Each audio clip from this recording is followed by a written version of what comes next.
Sir, you're charged with especially aggravated kidnapping. You're also charged with aggravated assault, and you're charged with theft of a firearm worth less than $2,500. You're talking about stuff that is not relevant.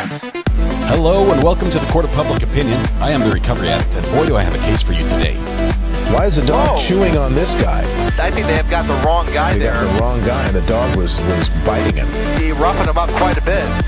There's a lawsuit.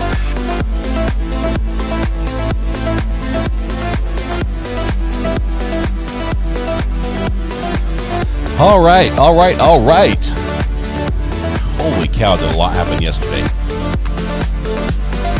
For being a down day, let's see if I can figure out how my audio is controlled here. I think it's over here. I rerouted everything again, so that's my problem. All right, there we go. For being a down day, we had a lot of things happen, especially in the evening. Just the Idaho updates with Brian Koberger, the extradition hearing, waiting patiently for him to get to Idaho. Still not there yet, as far as I can tell, but I haven't checked in the last few minutes. But let's see. Let's get going. We've got some awesome stuff here. Hey, there I am. I'm even here. Look at that. Oh man, Toxic. I see your. We'll get to your chat here in just a minute. I have to bring up. We should probably do that first of all, for sure. Thanks, that guy. Ed says, "What does it take to win the internet around here?" Apparently, it takes logging in about midnight, which is what Ed did. He jumped in and had the first comment on the live stream, the little placeholder. I don't know. I'm not sure if that's cheating or not, Ed, but I think he wants to win, and by golly, he did. He won the internet. So congratulations, Ed. You are the proud owner of the internet today. Thank you very much for being here first. Hopefully, you're still here. You might be asleep now, which would be bad for all of us users of the internet. But I guess good for you if you were up all night. That's going on. Ed, congratulations, by the way. While we were away as well, JK decided to join the gallery. Thank you very much, JK. Appreciate that. And have a fantastic morning. That was like 6 o'clock in the morning. So that was good. We've got a few of you. First of all, thank you very much. A couple of you, Michelle, and I know you're one of them. We've been talking this morning. But a couple others also sent me some links to some stuff that happened overnight. I do appreciate that. We've got some feeds from those links that we're going to go over today. Specifically, we've got the footage from the traffic stop in. Hang on one second. Pull it up here. There we go. We've got the traffic stop in Indiana where the state trooper stopped Brian Koberger and his dad on the way home. We're going to watch that. We're going to slow it down in slow motion using our nifty little tools here and see what that looks like. So we're going to go through that today. I have also a little bit of if we need the pickup, we've got a little bit of a police chase out of Arkansas. And I know how much we like Arkansas police chases. So we might try to squeeze that in. We might just try to stay focused on Brian today. I don't know. It depends how distracted I get. But we'll see what happens. Let's see. Let me go down here. So thank you, Michelle. I got that link. We're going to look at that here just in a minute. Let's see. Toxic, you had one I wanted to pull up here. I need to say good morning to everybody. We've got Kim, Wanda, Pat, sometime alias Katrina. Are we going to address subject matter jurisdiction? Yeah, we've got subject matter jurisdiction. Denise, Miss Pris, let's see, Michelle, Denise, recovery. That's me. I was there. Lane, Golden Mom. Let's see who else we've got. Kathy. Kathy says, just want to drop in and say good morning. We'll listen to have tons of projects that need to get completed today. So Kathy, we'll excuse you from chat, but thanks for listening in. Jill's here as well. Monica, Nina, hola. How are you doing? Good to have you here, Nina. Brian is not very superior considering he's being busted, right? I'm not sure if he's convinced of that yet. There's a lawsuit. There will be a lawsuit for sure. Miss Chris is here. Sometimes alias. We got you already. Tater Tot, good morning. Izzy, CG in Texas, just stopped in to say hi. I got probate court hearing this morning. Thankful it's via Zoom, so only prepping waist up view. Hey, I know how that is, CG. We talked about that just a little bit yesterday. Sometimes that's the way you have to go. Vixen, Kelly Calypson's Vixen. Am I saying that right? Are we going to address subject matter jurisdiction? I know you're very persistent on that one. I'm not sure if we'll have time. JK, it took me a day to figure it out. Finally able to join. I saw that this morning, bright and early. Thank you very much, JK. Appreciate your support of the channel. Good morning. It is a wonderful Wednesday, bite me. Completely wonderful Wednesday. Let's see what else we have. Weather Watch is in the house. We might bring Weather Watch in as well. I need to open up Zoom. I have not done that yet. I've got a couple. It's been a crazy night. That's what it's been. As you can see from the little placeholder pictures, you guys, those who were here early, the thumbnail for this video today it has the words gag order stamped on it because that happened last night in the Brian case. We've got a gag order now. We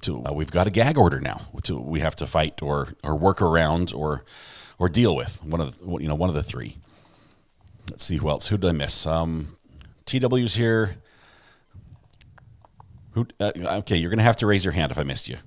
I'm falling behind. I'm scrolling here. Lindsay Lynn, Abby in the UK. Good morning. Good to have you, Abby. Mary Kay's here. Tag, you're early. You're early. Look at that. I'm looking at the timestamp. It says 9 o'clock right on the button. You got a morning peep. So a rare early appearance from Tag. Thank you so much for being here. Carly as well. Paula. Mars House. I think you poked in a little bit earlier too in chat. Nancy, Georgia. I think Corina. Let's see. Have we finished the roll call? Brenda. Is there anybody I missed? Sandy Fields. Irene. For the record, I don't consent to that name. The giant rat that makes all the rules. Your favorite name in chat right now is that name right there.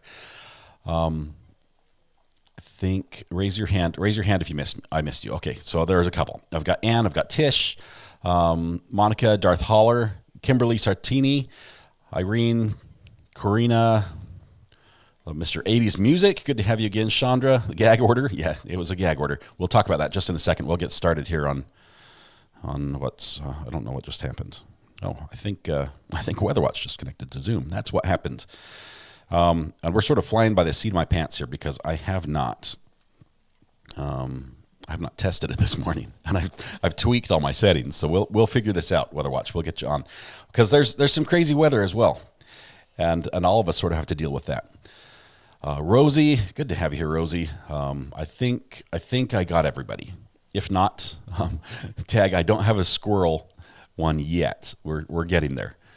Nana Geeks here, Brody, Lindsay, and Tom. Okay, that's it. Anybody who comes in after this moment is officially late. Just make sure they encourage them to mark themselves late by hitting ! late. Hey, Katrina, just right before you're late. You're the last person who's on time. Richard, you're late. Okay, there's... I'm just going to pull you up on the other screen.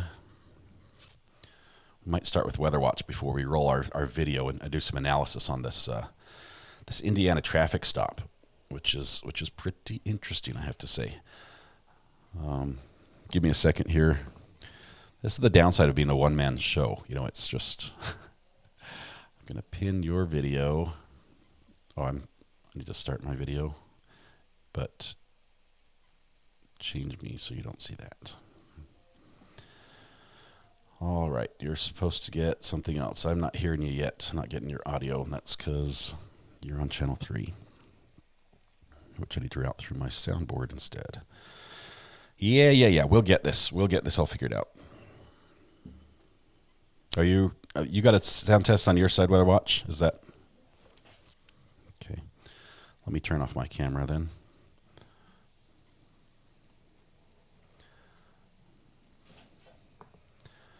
Okay, I can see you, but it's not working yet.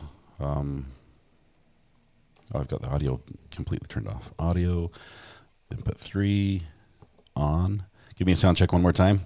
Live. Mic check. Hey, there you are. Give me a second. Let me bring you on screen, and then we can talk together. I'm disabled on the share screen right now. Okay. I will give you that as well before we make it live. Sorry, guys. This is behind the scenes. This is how the sausage is made, unfortunately, and it's not pretty. We'll get you share screen access. I need to change that by default, but advanced sharing, you can share. Okay. It'll just be that one window that I'm going to bring in for you, if that's all right. And now we'll bring a Weather Watch on. Thanks for your patience, everybody. It's going to be two box side by side. How about this guy right here? And are we going to address subject matter jurisdiction? we should. We should. Box 2 is camera 3. There we go. Now you're on screen. Now we can see and hear you. Good morning. How's it going? Good morning. Quite the day we've got ahead of us. What areas of the country are of most concern? So there's actually two, West Coast and East Coast right now. This morning, bright and early, we already had 3 tornado warnings, actually 4, down there in northern Florida in the Panhandle. There's tornado watch extending from Florida all the way up into northern South Carolina. That's going to go until about 2 o'clock. Close. That got close. Time. Keep it in South Carolina, and I'll be good. Yeah. Okay, go on. Yeah, real close. The other biggest concerning system that everyone's going to be watching is actually out on the West Coast. There's a huge storm that's moving in. And with that, it's going to be coming potentially 4 inches of rain and heavy winds. So what they're all concerned about is they had a huge flood event just a week ago. So everything's completely saturated. So there's already certain counties are claiming disaster warnings ahead of all this. And that ranges from north of San Francisco all the way down into Southern California. Oh my goodness. So I saw on Twitter, someone was saying we haven't seen a storm look like this since like the 80s, like that's building off the West Coast. So this is almost like it's a rare event. That's this size and this shape. And it looks like a hurricane off California's coast. I mean, that's what's building. That's exactly what it is. Yep. They had a massive flood event, I want to say back in 2017. And they're saying it to be very similar to that. The difference with this one is the winds are going to be crazy. Some of the coastal mountains might see wind gusts of 80 miles an hour, which that doesn't really happen there very often. So California gets hit by this. They basically wash off into the ocean. All the mud, all the soil's gone, right? But then it goes over the Tahoe, and it sort of changes from rain to snow as it goes across the west, right? Is this going to just push its way across? Yep, exactly. Heavy snowfall. They're looking for that in the mountains as well, which is going to be the accumulation numbers could get incredibly high, which is, again, what they ran into just a couple of weeks ago or last week with that big system. That's just going to add and pile into it. And we saw avalanche warnings and things with that last time. So we're probably going to be seeing that again. And that's pretty much that system is making entry into California now. We're going to see that all throughout today into tomorrow for them. That guy says it's fine. Do we really need California? No, it's going to hit everybody. I mean, California gets the rain, but it's going to get cold, and it's going to be a major storm. So I also saw most of the western states have been dealing with some level of drought for like 10 years. It's been just the water levels have never been up to where they need. The reservoirs are just getting, Lake Powell's getting lower, Lake Mead's getting lower and lower. We've seen that in the news. Suddenly they're getting tons of this water. Do you think they're going to be able to handle it? Yeah, so that's one concern, right? A lot of people think, well, we've been in a drought forever. So now we go ahead and let's get all this rain. It's going to be awesome. But a lot of drought-stricken areas, everything runs off a lot faster initially. And so it's kind of a catch-22 when you're in a drought and you need all this water. Ideally, what's best for them, although it takes a lot of snow to end up melting and coming to water, but that slow, heavy snow melt that flows into the creeks and the rivers and the valleys, that's what's ideal for rebuilding those reservoirs and their water resources. And it gets down into the aquifers and stuff just running off and into the ocean, That's... Wow, that's some pretty cool stuff. So we've got tornadoes on the far east coast and Rainmageddon. What do you call that? The storm that's coming in. It's going to be a lot of moisture and wind coming in on the west coast. How's the middle of the country looking? So the middle of the country is okay. The only concern, it's not too concerning. It's really just a pain and a hassle for areas like Minnesota. They're going to see more snowfall. Now, the caveat with that, the snowfall they're going to see, the air temperatures are around freezing or might even be climbing above freezing throughout the day. So it's going to be a real wet, heavy, nasty snow on top of what they already have. Actually, the Department of Transportation head was on the news this morning discussing all the precautions and everything they have to do up there. So hate to say it, but you're going to see more flight delays up north, places like Minnesota. Let's see, I've got some notes here. I lost where I had it, but Wisconsin, central and south Minnesota, and eastern South Dakota, things like that. So just some wet, nasty snow piling up on top of what they already have with a little bit warmer temperature. So That just makes it all wet and nasty.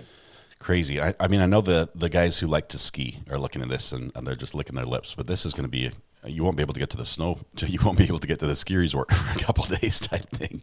No, exactly. Travel and getting anywhere is going to be really non-existent in many areas. That's cool. Is there anybody in chat that has questions specifically for Weather Watch while we've got him here? This is your chance to get your own personal weather forecast, which you really can't get many places. Weather Watch is an awesome friend of the channel, a huge supporter. Massive thanks out to you, by the way. But this is going to be another big storm. We've had New York's been hit with a couple. We've had a couple in the central U.S. as well. The Westerns has, Utah area, the Rocky Mountains have been hit with the big snowstorm before this, and now it's just another one on top of that. And depending on how far this pushes through, I mean, sometimes it does end up, go almost coast to coast, and everyone can start seeing some of that action.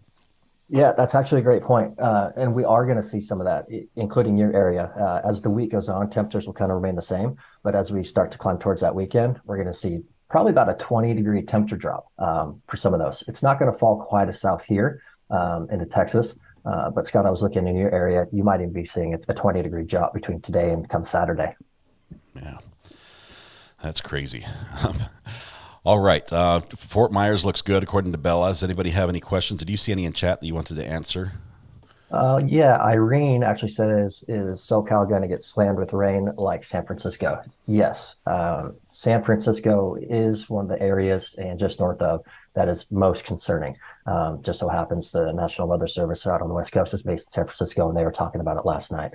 So that will be an area for flash flooding and emergency flooding. That's going to be a big concern for today. Absolutely. Yeah. And California, they seem like they always have a forest fire. They have all these fires that, the Santa Ana winds come in and they push the fire all over the place. It seems like there's always an area they're trying to recover or recuperate, reseed, replant. A storm like this coming in anywhere there's been a fire in the last year has a much larger potential of causing like mudslides and flooding, right?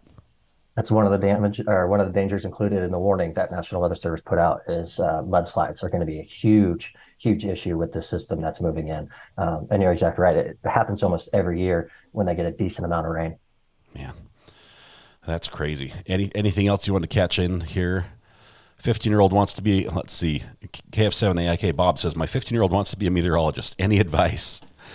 Where do you start? Honestly, start with YouTube. A little fun fact, Ryan Hall, who's one of the most intelligent weathermen out there. I really love what he does and how he does. He's actually not a true meteorologist. He didn't graduate with his degree to do it, but he's able to do what he's doing now as an independent because of his knowledge. So depending on what you allow your 15-year-old access to, hopping on YouTube and watching guys like Ryan Hall, because he really breaks it down in simple ways, but he does include some of the science behind it. So it kind of lets you forecast and understand how things might come to with weather. Yeah, it's amazing. Yeah, learn the charts, learn how to read the charts, and there's some tools out there as well that they have a little bit of cost to them, a couple $100 that can give you some. It's like in stock trading, you can get like your Yahoo Finance reports, or you can get like the actual stock ticker and watch. There's like different levels of weather reports you can gain access to as far as radar and things like that. That if you're seriously interested in, you can get, right. Yeah, that's exactly right. There's a few that I pay for, and then there's a handful that are free that I still use. And that's one thing, getting into weather, people soon realize you can't just rely on one source or one application or something like that. You kind of have to take a plethora of all of them and put them together. Some of it's preference. For example, I have maybe 11 different weather apps on my phone because I like one piece of each as far as their forecasting and what they put together. Some of the software where you can collect data, it's the exact same way. It's good to piece them all together and find your preferences. But yeah, I certainly can't rely on just one. Yeah. Okay, so I have to ask you, you brought up Brian Hall. What sort of practice do you need to do to pronounce town names and counties? So it's funny. I know you've watched them a handful as well. The biggest thing is everyone in chat just corrects him 24/7 all the time when he mispronounces it. So, I feel his pain. I do the same thing. I mispronounce all sorts of things. But it happens. But anytime there's severe weather outbreaks, usually it's in similar generalized areas of the country, each storm season. So there's even times you hear him, he'll come back and say, oh, I know how to pronounce this town. I did this last week, or I was doing it this last month. So it is actually kind of funny being involved in weather. I know a lot more town names throughout the country that I've never been to, but when I hear them, I know weather events that were in that area and stuff like that. Yeah. Well, awesome. Thank you very much for joining us this morning. Appreciate you. I'm not sure if you're able to stick around and chat or not. We're gonna be start looking at some true crime. We've got a lot of developments with Brian Koberger. Some good, some bad. That we'll look at. Right. But thank you very much. And by the way, when your YouTube channel is up and going, we need it here in chat, because we need the weather information from you more often than I can get you on the live stream. So. I'm hoping in spring I'll get something going, which will even include maybe some mini shorts that you might be able to just overlay if I'm not around or something like that, or if you feel like putting it on. That would be awesome. Or if I'm live streaming for a big event and you want to bring it in the afternoon, but hopefully spring. Awesome. Great. Thank you very much. Appreciate it, Weather Watch. Thanks for joining me. We'll go ahead and let you go about your regular scheduled business, and we'll go back and take a look at some court stuff. Sounds good. All right. See you everybody in chat. We'll see you. All righty. Let's see. We've got, thank you very much, Weather Watch. If you didn't know, he's probably one of the most generous supporters of the channel. He's gifted a ton of memberships. A ton of people out there have a membership on the channel because of him. And so just really grateful for him and for all he's done for the channel. Okay. So here's what we've got. We've got Brian. Let's see. If you could only pick one app, says Tom. Sorry, I missed your question before we let him go. Maybe we might say something in chat. Self-admitted weather nerd. Hey, weather is fun to watch as well. Lots of thanks in there for Weather Watch in the chat as well. We love you, but turn the heater back up. He single-handedly controls all the weather. And that's one of the benefits of being a weather forecaster. Okay, so here's what we got. We've got a couple of you texted me a video last night, and yesterday we got basically the Indiana released one of the body cam and dash cam stop videos. So I guess we got body cam and dash cam from one of the police stops where a trooper stopped Brian Koberger and his dad in that white Elantra as they were headed between Washington, Idaho area, Moscow, and PA. And so we've got that footage. And now the funny thing is the second he got stopped twice in one day, actually a few minutes apart, according to one report. But so we got stopped twice, and the second one was the highway patrol, the trooper, and they released that footage without a problem. The first one was a sheriff's deputy, and the sheriff's office will not release it. They say that could be part of an investigation. So what we know is the first one that was stopped we believe it was for speeding. The second one, the initial reason of the stop was for following too closely. But he got off with a verbal warning. So what we're going to do here is bring this up. I think I've got the right one pulled up right here. Give me just 1 second. Okay, so let's give this a play.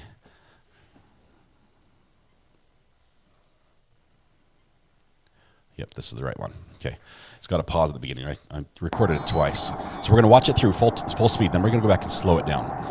Because there's a couple things I want to pick out. Because the officer's basically just activated the lights, so his dash cam starts as well as his body cam. He started that as well. You can hear the rumble strips as he's running over that, as he's pulling over. The car's still moving. His seatbelt's off, which means he's in violation, but we're going to let it slide this time. And there's the car.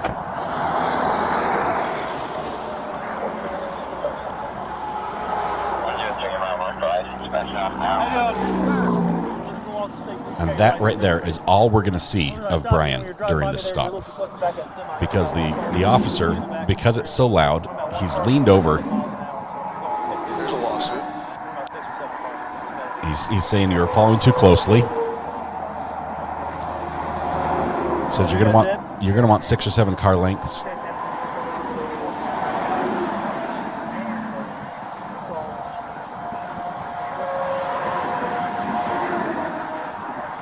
You got stopped by a trooper?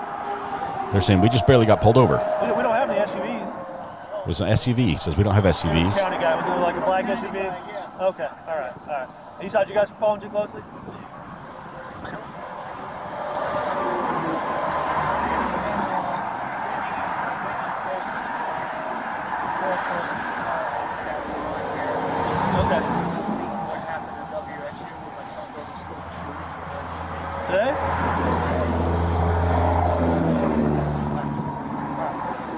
not going to give you guys another ticket or warning if you just got stopped. Just make sure you give yourself plenty of room, okay? So like I said, it's all about how fast you're going, okay? So if you're going 10 miles an hour, you only need one car.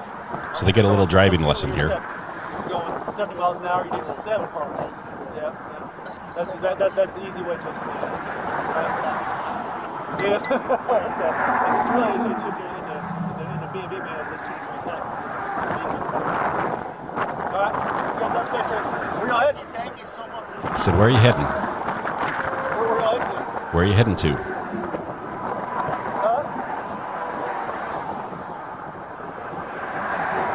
Where at? PA. It's a long haul. So You guys scared of airplanes? You scared of airplanes?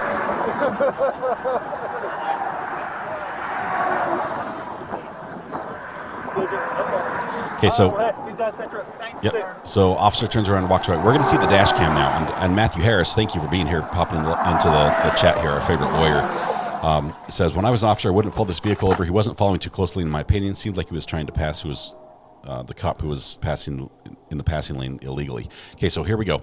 We're going to switch over to the next video. It's going to finish this as he just makes a note that it was a verbal warning. This is the dash cam. On the right is that white Hyundai Elantra.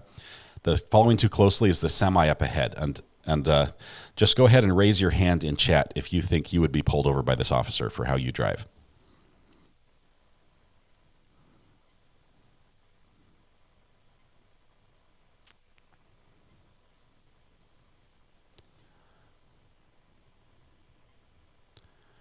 So the offense has already been committed, and right here it's lights on. So how many of you guys would be guilty of following too closely, according to this police officer? I pull him over for the dirty car. Okay, now watch this here just really quickly, and then we'll go back and we'll start watching this in slow motion. I'm going to pick out a couple things for you that I noticed.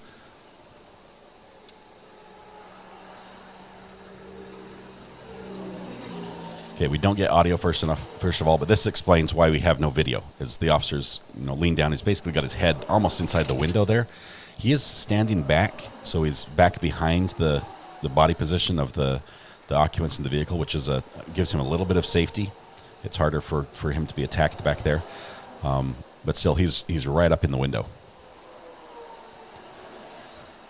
Okay, so nothing really remarkable happens from here on out. Basically, the officer stands there. Eventually, he gets more comfortable talking to them. He'll change position and stand directly, perpendicular to the door while he's talking to them a little bit more.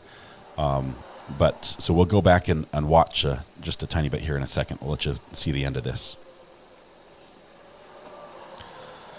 I wouldn't have stopped the driver. Yeah, I went through and I watched and I did a count, and I think he was, if you try to pace yourself, imagine you were driving behind that semi and you try to pace yourself using like the bridge as an indicator, because we see the shadow of the semi touch the bridge. I do think he was less than 2 seconds behind the semi, but really I've got to wonder if this officer just said, hey, white Hyundai Elantra, I know there's a bolo for that.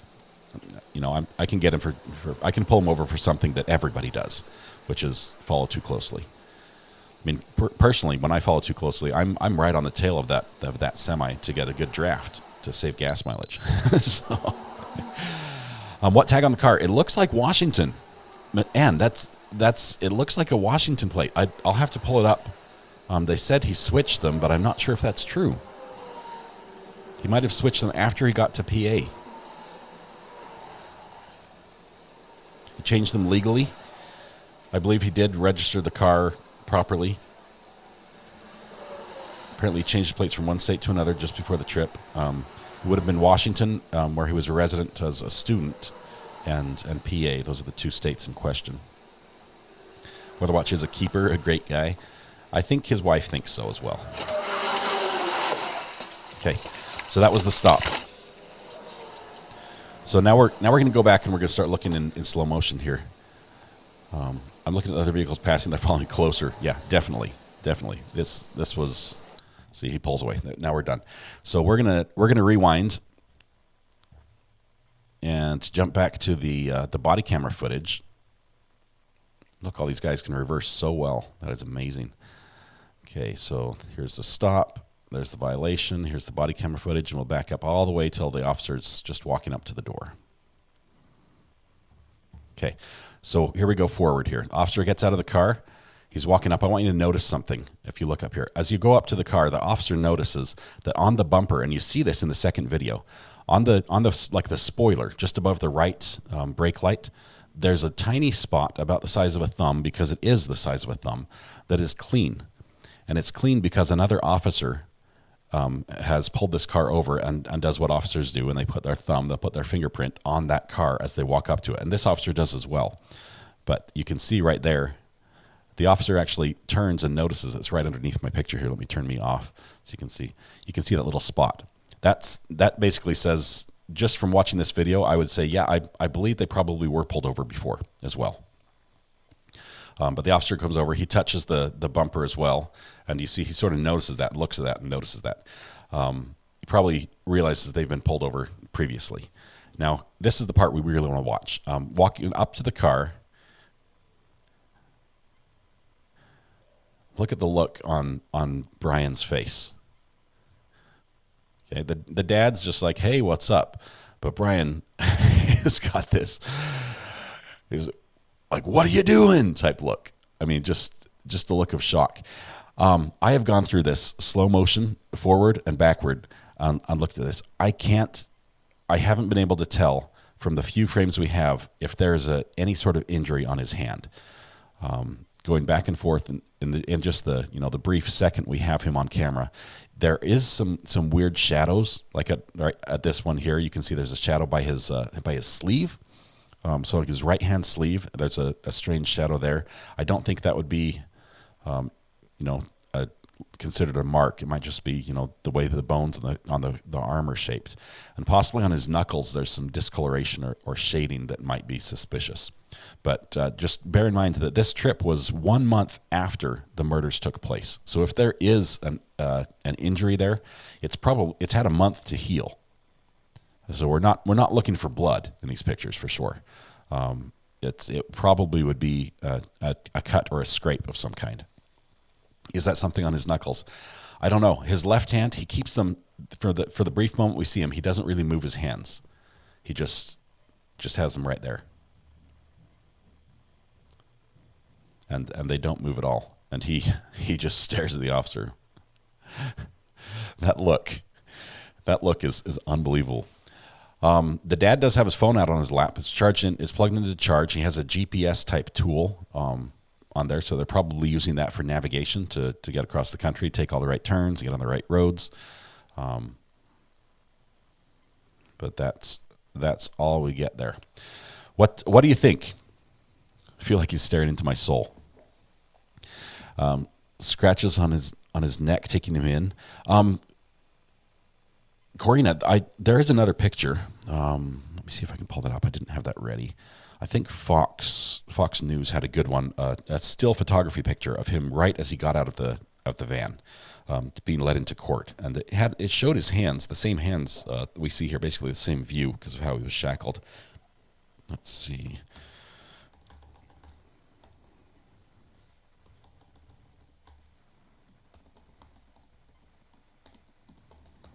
He arrives at court. Let's see where the picture is.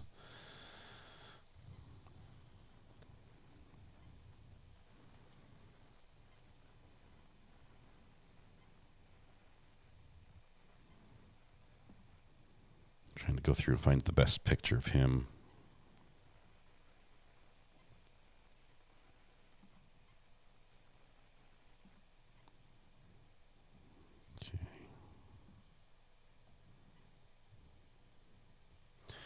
Okay, I'm going to bring this over here, over Zoom. Sorry, I'm going to kill Zoom for me. End meeting. Introducing the Hyundai Evolve showroom on Amazon. We don't want that. Design your Hyundai from hundreds of combinations of models. I'm not sure why that's coming through. Apparently Hyundai wants us to buy something. I think that's from Fox. Okay, 5 seconds. I'll have this, probably a few more seconds than that. Okay, so here we go. Let's take camera 3. This picture right here from Fox. This is him getting out of the van. And I want you to look right here. What's this? Is this a cut? Is this some sort of scar on his hand? And this was the same area we saw a little bit of shading on the wrist or on the hand when he was in the car.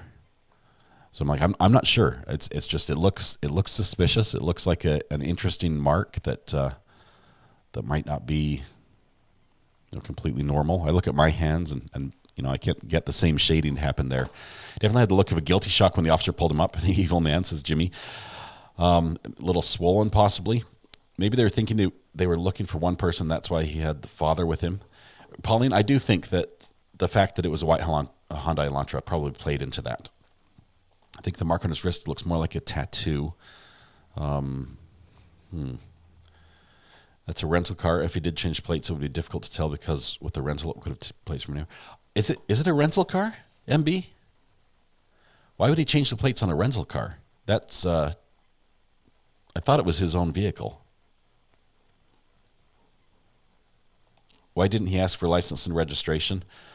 I think he was just basically stopping them saying, hey, this is why I pulled you over. And they got into a discussion where he realized they had been pulled over before. The cop had seen the fingerprint on the car that shows they recently had been stopped. And he's like, hey, I'm not going to give you another ticket if you already got stopped. I think they played it off to make it sound like that they had just had a previous warning for that same infraction, even though it wasn't. So the officer's like, well, I'm not going to double ding you. You're just driving through the state. You're not a resident. We've got you once already. It's just a nice cop type thing. And also he doesn't feel threatened. You can tell he doesn't feel threatened because he moves onto the side of the car. They mark the car in case they're killed or injured during a stop. 100%. That's correct.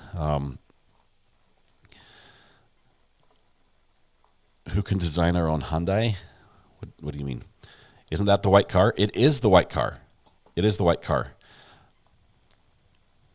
They touch it so they can identify it later if the suspect gets away. Let's see. Imagine, though, if you're this officer and you found out later you had this guy. Michelle, I don't think he did anything wrong here. His interaction with this guy was perfectly appropriate. I think he's kicking himself for not standing up a little bit more and getting the guy on video. If he could just, if he could do that, we would be able to determine if the voice we're hearing is Brian or his dad, and maybe some behaviors or something would be a little telling. Let's see. I don't think he's a tattoo guy.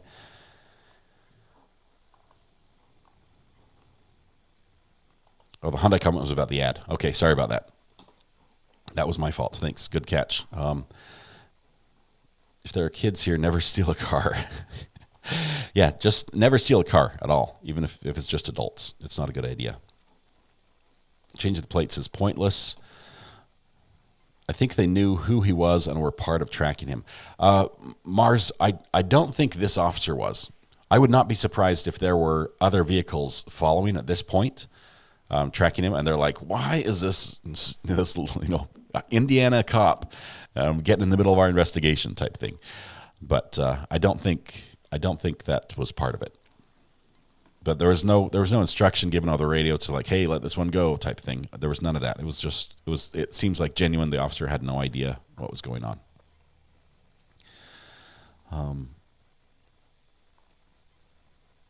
Bad video says it wasn't planned. Right. If they had perfectly recorded video, I might be suspicious of that for sure. This was the second stop. It was starting to get to him. He's like, why are there all these police officers? Why are they looking at me? We know why. The knuckle on his index finger looks swollen. It does. There's something wrong there. There's more cops ahead. What are the odds of getting stopped twice on the most wanted man and car? Yeah, it happens. Randy says, I'm needing more evidence. I think it's all speculation. Randy, you're right. We are just speculating right here. The evidence that we expect to get, we won't get until Idaho releases their probable cause affidavit, where we get some information. And now in that case, going back to the thumbnail for the video today, last night a judge issued a gag order and said anyone involved with the case, as far as law enforcement or attorneys, any court staff, any of that, you're not allowed to speak to or issue written information to the media. You're not allowed to talk about this. There's a gag order put in place. The only place that we are allowed to get information now is through the record. Now, we knew this was going to happen to some degree. Not that there was going to be a formal gag order in place, because that does seem just a little bit rare. It doesn't happen a lot. But at the same time, dial it back a day or two, and you see that if you look at all the news media outlets, there was one media outlet, namely CNN, that seemed to be getting some information that nobody else had. And that specifically, if I'm correct on this, was that he was located through DNA evidence, and they said it was from a law enforcement source. Now, even without the gag order, it's not legal for law enforcement in Idaho to release information from that probable cause affidavit before he's been charged on the ground in Idaho. So the judge probably issued this gag order because of what they saw in the press regarding information in the in the probable cause order or probable cause affidavit.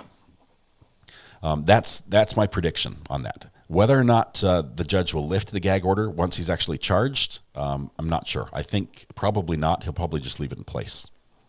There's a gag order. We'll never know anything. Jenny, the gag order is not going to affect the court. As a matter of fact, we've been told from a couple different sources, including people up with the court system, that it does not affect the court, and it will still go on, and that probable cause affidavit will show up. So if you're an internet sleuth and want to watch for that, I'm not sure if you guys do this, but there's some websites out there that will allow you to put in a URL or an internet address and be notified anytime something on that web page changes. So basically, if you're watching for like a sale on an item on Amazon, you can put in the actual link and be notified. Like Camel does it with prices on Amazon. But there are ways you can do that as well with like other things. It's a little harder to do that with the Idaho courts records, because you have to log in or you have to pass a robot, a CAPTCHA test before you actually get the information. But the iCourts website in Idaho has a system where he should show up as soon as he's charged or possibly arraigned. That might be when he's actually notified of the charges formally. And then at that point, the record should show up. The probable cause affidavit should be filed in there, and it should be publicly available. So if you want to watch that, that's the place to look for there. The father seemed clueless about his son's dirty deeds. I think the family was caught off guard entirely. They're being very supportive. They were there. The mom, the dad, and I believe at least two sisters, I'm not sure if there are more than two, were in the courtroom for the hearing yesterday. The mom was quite tearful. He did make eye contact with them and nod, according to people who were there in the room. Let's see. A private jet, do you think? Okay, as far as traveling, getting him from PA to Idaho, it's most likely going to be the U.S. Marshals. The Marshals handle that. That's what they do. They fly people from one side of the country to the other, and they have the only government regularly scheduled airline for inmates. That's what they do. They fly them back and forth. They're very good at it. They have the equipment. They already have the system in place. Unfortunately, they also have sort of a shroud of secrecy around what they do. So if you're into like plane tracking and watching tail numbers, and unless you're on the ground at the airport and watching it take off, you're not going to see it on the radar, because they hide those flights, so no one's going to know. Thinking he's already in Idaho. I'm not sure now. I think they have to line up a couple things and make it happen. I think it will be very soon, like possibly even today. But we're not going to know about it until he's in Idaho. That's my guess. They did a whole genealogy tree because his prints weren't in the system to find him and match his DNA with his ancestors he's likely never even met. How frustrating to have in your body, in every cell of your body, evidence that links you to a crime. He wants to commit the perfect murder, and it's almost impossible. Allegedly. They won't say if he's back in Idaho, won't tell the public. I believe we'll see that record update as soon as he's filed, because that's state law.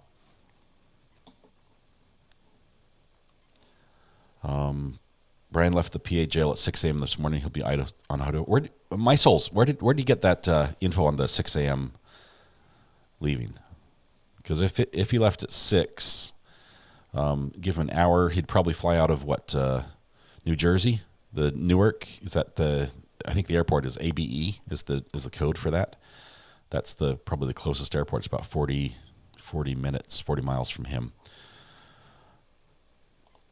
I watched an interview with the DA, the last DA from there, and he said it will be released once he's in the state. Right? They said that. The police said that as soon as in their last interview, which they won't do anymore. The police, because of this gag order, said we're not even going to do press conferences. We won't do a press conference, even to just say, hey, just FYI, you want to look at this. They're not going to talk at all. It's done. Flying into PUW. Let's do a quick check on that. That's a small airport, right? That's the Pullman.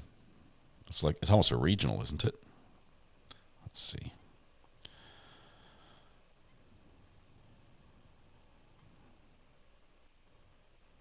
Oops, let's go back.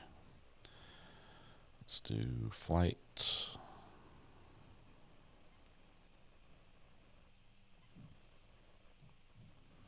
Use my Flight Radar app here.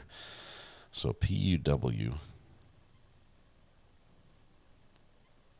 Are we going to address subject matter jurisdiction? Nope, not right now. Pullman Moscow Regional Airport. That's a small one, which means it's a smaller plane. I don't think you can land a full-size jet at that one. Regional airports generally don't have the runway length for a full-size airliner. And the marshals have some smaller jets. That's not a problem. Let's see.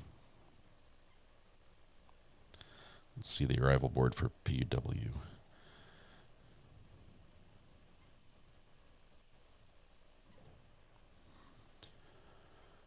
Okay. Yeah, it's not going to show. I'm not seeing anybody. It's basically, it only has flights back and forth from Boise and Seattle at that airport. So it's a very small airport. Anything that comes in is not going to show on the Marshal Service on the public system. But they only get a handful of flights a day. It's pretty small. So many interesting screen names here. Yes, there are. You guys are very creative. Sorry, I'm getting behind that chat. Let me follow just the people that tag me for just a minute here. Reminding myself not to dump this pot of coffee in the sink. Little Miss, it's one of those mornings. He was identified through DNA genealogy. I'll get that word right. Also, if law enforcement had his plate number, they tracked him from toll booth cameras. I'm sure they tracked his cell phone. They tracked him on the ground through cameras. They also had people track him as he went from state to state, I'm sure. So, okay. DNA was going to be tough, but it was a party house. However, if no one knew him, no one ever saw him there, it wasn't friends with anyone around the campus, might be harder to explain. Plus, if they get it from a blood, I mean, if there's significant blood drops that only contain his DNA, that's going to be tough to explain as well. They would not fly him on a commercial flight. He's too high profile. That's correct. He'll be on a marshal's plane. I'm almost positive. There are some other planes out there, some like the district attorneys in some states will have planes, things like that. They might go that route, but I think they'll probably do the marshals because that's their job. Weather Watch says he was picked up from Monroe County. This is good news. This really is.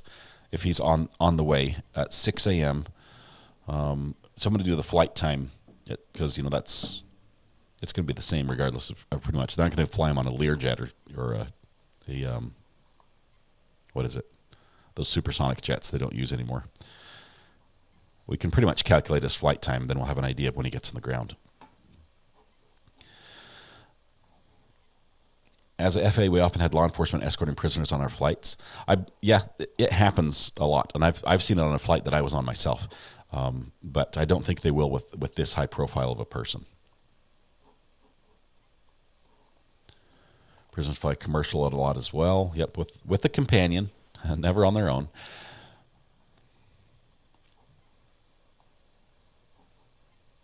A 10-day window to keep everyone guessing, like we are. Yeah, but it's going to be single digits on the days. We're not going to the end. I think he'll be here this afternoon. Brian Anton is the source on that one. He's fantastic. He's got connections on this case. He really does. I love the info he shares. Let me pull him up on Twitter here.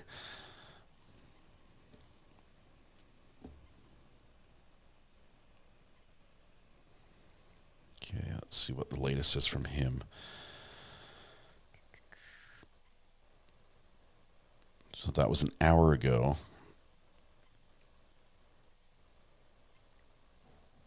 Could be him leaving from State College in PA. Some people are guessing on the flights.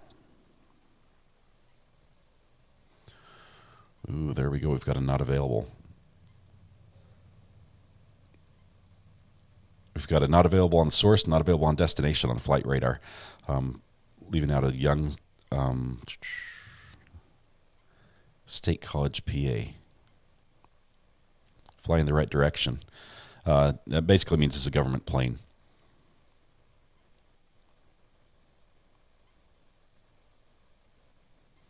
So let me pull up Flight Radar, see if I can spot this. If you haven't gone to Flight Radar before, it's a really cool tool. So the plane's going to be visible, but we're not going to be able to see the description on it. Let me kill the chat for just a second so I can use that computer.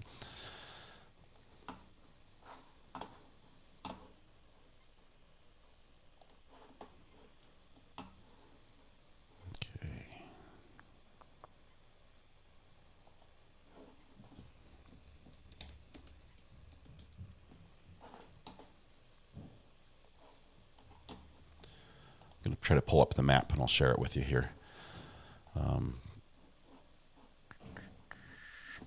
Okay, let's go to switcher to 5. Okay, so if you haven't pulled up Flight Radar before, it's a pretty cool little tool. This is basically the United States and all the planes that are in the air right now. So we're basically looking for a flight that's headed to Pullman, Washington. Let's see, here's Moscow right there. So where's Pullman? It should be right here. So we're looking for somebody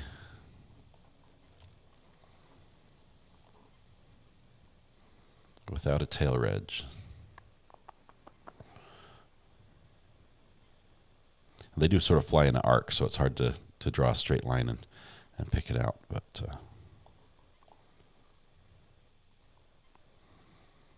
I think if he had an hour's lead time, he's probably going to be out right about the Great Lakes point, I think, or probably beyond. So anyway, we've got a lot of digging to do. I'm going to dig into that and see if we can find somebody that's headed that way. Maybe we'll just watch a little closer on the Pullman side as planes start getting closer and see if there's somebody that, a plane that looks suspicious is coming in. So maybe one of you sleuths might want to get on there and take a look at that. But there's tons of resources out there. Let me bring chat back up. Let's see what you guys are saying. Okay. You think Idaho courts will not televise this trial? It's up to the judge, but I think if they can get if they can seat the jury, I think they might, if they can get an impartial jury without too much problem. But imagine being accused of a crime you didn't do because you have the same DNA as the person who did it. Not everyone knows all their family members, right? There are ways that they can limit that down.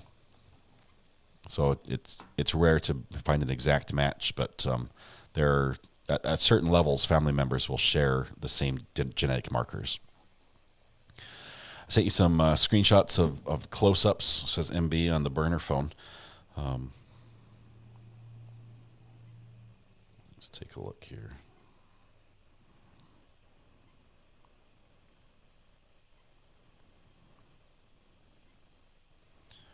Okay, those are the two we looked at there. Both the one on the wrist and the one on the knuckle.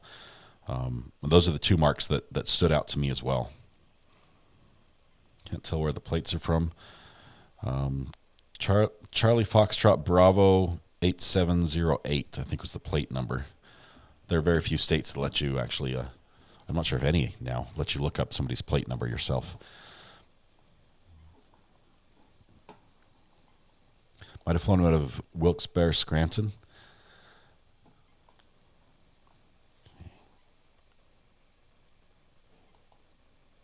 Weather Watch, Laura, yes. In big cases, they will use decoys. It's just straight out of the movies. They'll use decoys to try to throw people off to see if people will jump and so that there might be a decoy plane or something out there. PA wants him out of their jurisdiction ASAP. Right. He's been there like a week, and that's already too much, right? As far as they know about him. He's been there longer than that, but Pullman, Moscow. Okay, let me catch up. I'm falling behind here. Do you think the judge will lift the gag order once the jury's been selected so we can watch the trial? I hope so, Jenny. In Idaho, basically anyone can file a motion requesting it be opened.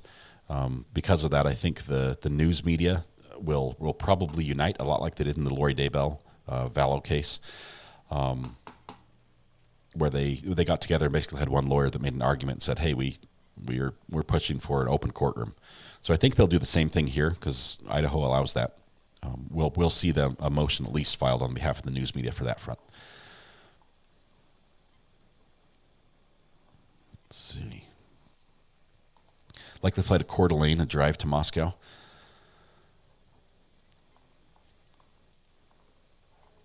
What's the drive from Coeur d'Alene to Moscow time-wise? Is that an hour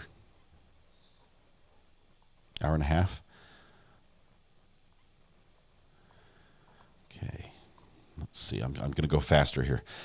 So you're saying it's best travel experience of a private jet, commit murder, and then travel across the country?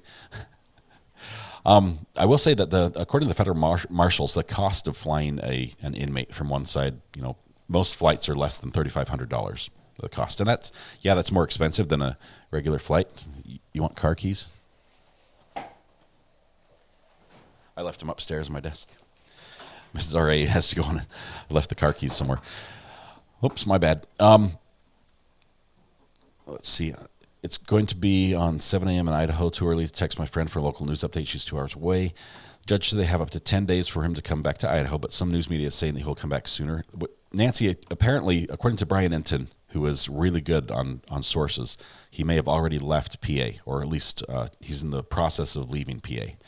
Now, we know that he arrived at the courthouse, well over an hour before he was supposed to appear there, so it's possible he could be still on the ground in PA waiting to leave. Congratulations, reaching 300-plus people watching your stream. There's a little crowd in here this morning. That's wonderful. Good to have you all. If anyone's got questions, try to put them in chat, and I'll jump in and try to answer what I can. Yikes, I've seen Con Air. If it's a private plane, he can fly out of that small airport, right? It's probably going to be a smaller plane for sure, right? Because they've already announced that him traveling is going to be confidential. The actual movement of him is going to be confidential. So there's no way his face has been plastered on news media for the past couple days. There's no way that they would risk bringing him to an airport where everyone has cell phones and we'll have, Twitter would be full of people who are, filming as they walk to their seat past him type thing. It's not going to happen on a public plane. There's no way. PA wants him out. Yep.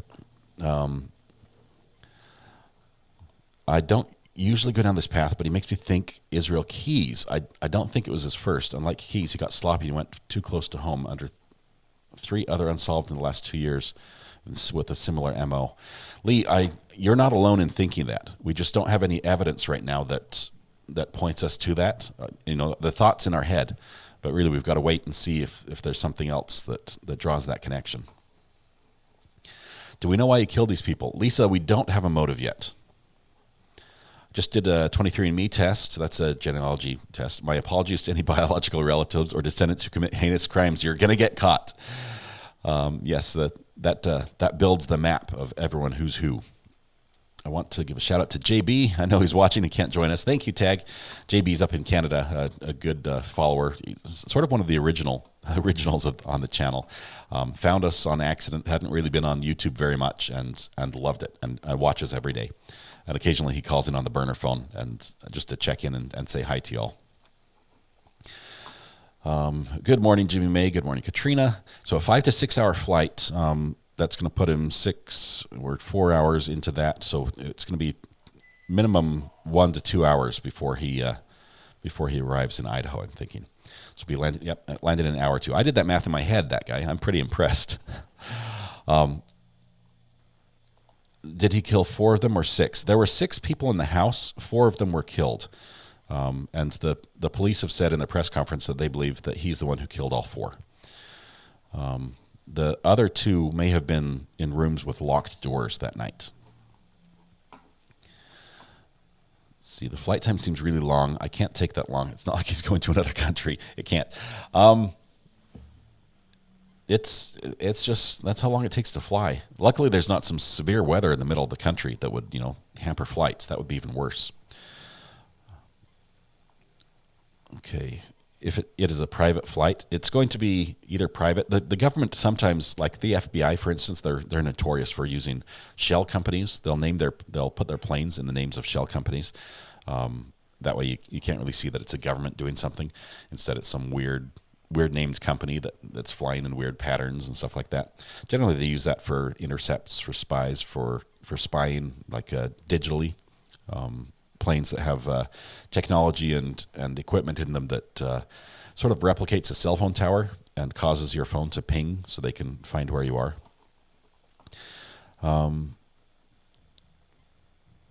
Okay, so here's thank you, Danielle. I was looking for this. There's an official jail letter or whatever. It's called saying when his intake was, and his release date says today at 6:19 a.m. Let's see. Let's see. Hey, dude, I can't comment. Abra just posted on this. Said, hey, dude, I can't comment because I'm not subscribed. My ex-husband is an interstate transfer prisoner also. High profile, but not as high profile as this loser. It cost $40,000 to fly him to another state because there's hidden security, etc. Abra, I'm sorry about the subscriber thing. I do put that on because we get some trolls. I'm really not just trying to inflate subscriber numbers. As a matter of fact, when I first started with YouTube, I would not turn on the subscribe only for chat, but we quickly found out that the trolls and the spammers come in really fast, and that's the only way I've been able to find to sort of keep them out to some degree. But I did just get your comment here. I'm going to like it here if you're watching. Love to see you sometime if you're willing to subscribe, and if you just create a shell account to do that. I know some people like to keep a low profile on the internet, and I do not blame you there. But thank you for the comment. Let's see. That was okay.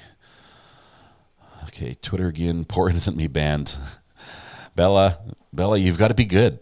Twitter's not messing around. They're like Arkansas of social media. You get out of your lane and they'll put you in the ditch. Do you think he's going to be a talker, one of those rarest who actually invokes the right to stay silent except for lawyer?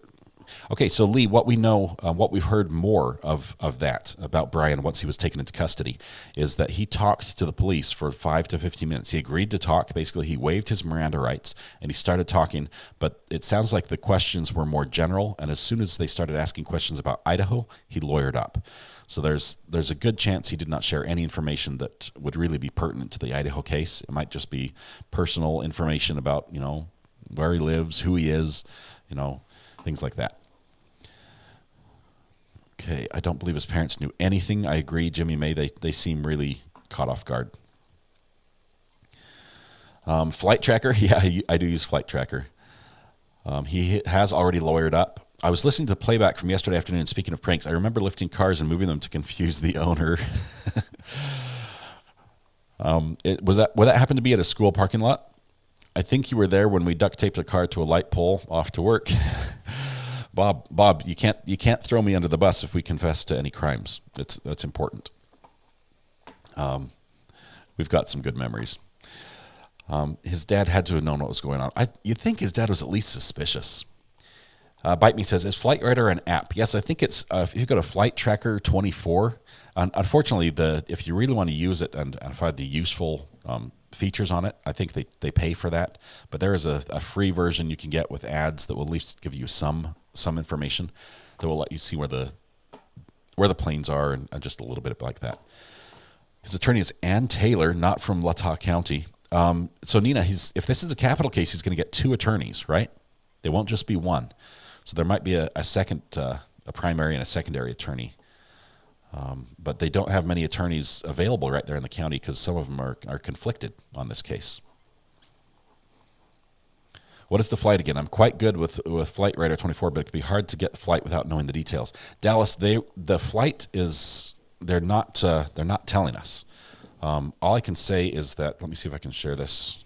I'll bring it up this way. If I go back to Twitter, I'm going to share. I'm going to share this screenshot, and you can. Well, it actually doesn't have any useful information on it. Let me show you what I have here anyway, if this will pull up. Switcher to 6. This is all I've got. This is what was shared in response to Brian Enton's tweet about him starting his travel already, and the tweet basically said, "Hey, could this be it? You know, is this the plane?" And the reason why is they can see the plane, they can see the flight path it's taken, but as far as the source and the destination, it says not available. And normally on any commercial flight that would be showing. So this basically tells us we know it's some sort of government flight, but it is a Cessna 525 citation CJ1, which is a small plane. It's a large Cessna, but Cessnas typically are very small planes. They also make the 2 and the 4 and the 6-seater type of planes as well. This would be one of their larger ones, more of the corporate type size. But that was him flying over. It looks like just when it was passing Cleveland at that time. So if that is any use for you, especially if you're able to sort by the plane type, if you can do that and get a Cessna 525 and see where that is, that's awesome. Miss Chris says, "I love Flight Radar, such a cool app. It is good. I like to be able to look up at the sky. Some of the apps actually have a virtual overlay. You can point your phone up at the sky, and it will tell you the name of the plane. Like it will superimpose on your camera the information of the plane. You can see who it is, how fast they're going, where they're headed, things like that." Sometimes Alias says, "My great-great-grandmother stole 2 hens and got 14 days in jail. Ancestors muck up." So you are basically a descendant of a criminal, is what you're confessing to. We might as well just ship you to Australia, right? Just kidding. I love Aussies. Let's see. Jenny says, 1 hour ago, news station said BK left county jail this morning, heading back to Idaho. So that's what we're trying to find. We're trying to locate the plane. To get some information. You know that there's going to be plane spotters on the ground at these airports watching planes land, especially ones at the smaller regional airports. I just can't see them putting him in a big airport where there's a risk of a lot of people identifying him and the security risks associated with that. So I think he will probably fly right to Pullman or another small regional airport. And then those airports have so few planes coming in that it will be very clear when an unscheduled plane arrives, or at least a blacked out type scheduled plane. We know he bled during attacks. That's how DNA was extracted. It's also possible, Sherry, that they could have got, if there were scratches on him, he might have had skin underneath the fingernails of a victim. So that's also a possibility. And there are some other ways it could happen, but blood obviously would be the most obvious. Did his dad fly out to Washington, then drive back to Pennsylvania? I'm not sure, Nancy. When the officer was talking to them on the police stop, when they're sitting on the side of the road there, one of the questions he asked is like, "Where are you going?" And they said something, and it's hard to tell what it was. But he said, "What? Are you scared of flying?" Type thing. That's a long drive. Why would you drive from Washington to Pennsylvania? That's across the entire country. And it was a little chuckle about that. That is a lot of planes. How do they not hit each other? Well, once you zoom in, you find they're really far spaced out, both horizontally and vertically. You could be going to Lewiston as well. I like the flight tracker. It's cool to use. If anyone has anything on that flight tracker, it's fun to zoom in and watch things. If you've got some time and you find something, let me know and text me on the burner phone. Just if you need the number, hit !burner in chat. It will text you my burner cell phone number, and you'll be able to text that to me. It does go straight to voicemail if you call, but everything comes through. So I'll be watching that. If somebody has a link, we'll try to bring that up because that would be fun to have that. Wanda says, recover, you're as bad as I am. That's why we're all addicts here, Wanda. That's why it is. The lawyer was only for the other state, right? That lawyer was just for PA, and he's basically done. There's no other legal proceedings against him there. But I am curious, maybe somebody you can find this. It sounds like the way the news conference went in Pennsylvania after the arraignment, or after the extradition hearing. They told a little bit, they gave us some inside scoop about the actual serving the warrant, about taking him into custody. We found out it was early in the morning, which I think we already knew. But one reporter asked, was it a forceful entry? As far as did you knock, or did you open the door from the outside without using the doorknob type thing? And they responded and basically said, we broke all the windows and doors. They came in all entrances all at the same time. So I'm not sure if there was tear gas used or things like that, but I imagine that house looks a complete disaster with broken windows and doors kicked in, which would be one heck of a wake-up call for the family. Checkerburner sent a screenshot of possible flight on radar from this morning. Thank you, Kelly. I'll do that right now. Let's see. Got a few people. Let's see. We've got some from Bella. Okay, we've got that one. I'll look at that one in here a second. Okay, Callie, that's the one I just put up on screen. I think you just saw that, so I'm a little bit behind on chat. I apologize for that. That's what we're looking for. We want to see where that plane goes, or if there's another plane that's flying into that general area that also looks suspicious. It's going to be a smaller plane, most likely, but it should be arriving here in the next couple hours. Do you think the plane ride is quiet, or are they talking? I think he's very quiet. I don't think he's going to, unless he's like asking for juice or whatever, peanuts. I doubt there's an in-flight movie. Let's put it that way. I don't think the flight will show up on a radar. It's being hidden from general public, even more so if it's not registered. Generally, the planes show up, but the registration information does not. That's how it goes. Even with planes that are circling, doing surveillance, we'll often see those on the radar as far as where the plane is at. We just won't get the data on who it officially is. And this is why I hate to fly, says Bella. That's a lot of planes.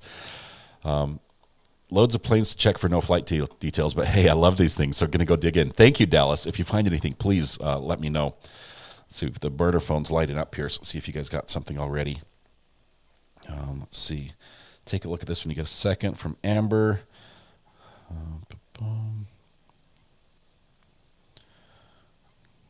Okay, this is an account on Twitter she just sent me called Free Brian Koberger. That's what they've changed the name to, but it's actually the actual Twitter account is Rita, R-I-T-A, 2344510, which I'm not sure what that is. Joined for Idaho murders. And it's got some on-the-ground footage. It looks like more amateur-type footage, possibly. Let's see. It's a man. To give you an idea of what this account is, it says, name someone hotter and more hotter and innocent than Brian Koberger. I'll wait. And it's got a collage of him with pink hearts and things. So he's already got a fan club, which probably for the first time in his life, he's got women throwing themselves at him. They said they were going to do it privately since he's high profile. I think he's very quiet. Looks like you got a haircut. No, but I need one badly. Actually, I just combed it better. Thanks, Jenny. Hopefully today. Actually, Mrs. R.A. cuts my hair and does a fantastic job. So if she does it today, you'll see tomorrow. He's already invoked his right to not to speak without representation. I'm sure he'll continue that in Idaho. Right. I don't think they'll try to trick him. Have you ever heard of a confession on a plane type thing? I don't think they're going to be talking to him. They don't want to jeopardize the case. They don't want to do anything like that. So I think it'll just be a nice, quiet flight with a window seat. If the plane can't be tracked, how do they know they won't crash? Great question, Danielle. But it can be tracked, but the Flight Radar 24 and the other apps that track those planes, they just don't provide that information publicly. So they basically filter that out, so you can't see the numbers and flight information. being tracked but not shown. That's correct.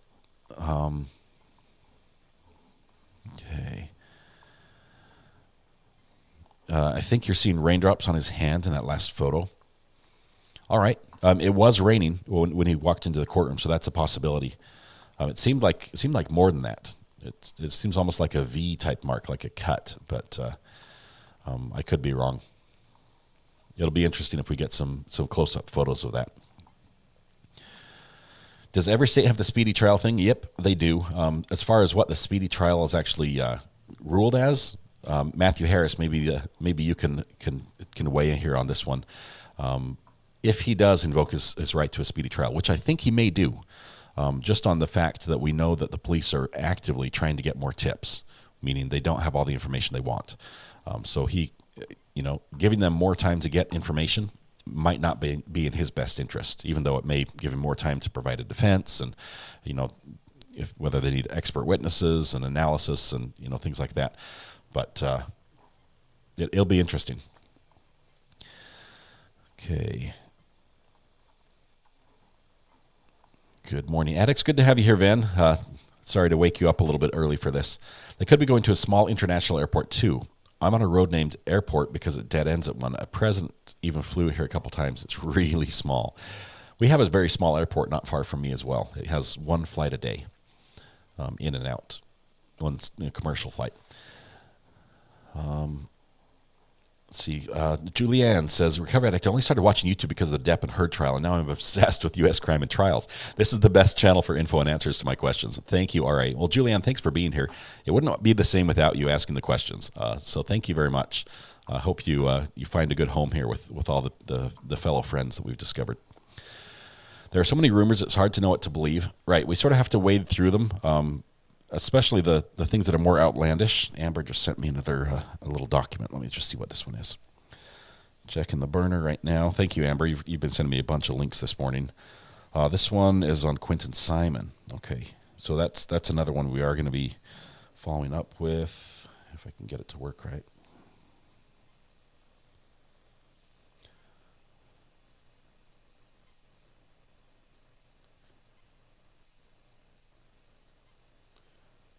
Okay, it's a discovery type thing. It's not zooming in for me right. I'll look at that here in a minute. Another tragic case. But so what's the moral of the story, kids? All together now. Steal a car before you murder, says Charlie. Charlie. That's not what we recommend. Never been on a plane, just powered buggy parasail. Mac, you've never been on a plane, but you've been in a parasail? Wow. I would take a plane over a parasail myself.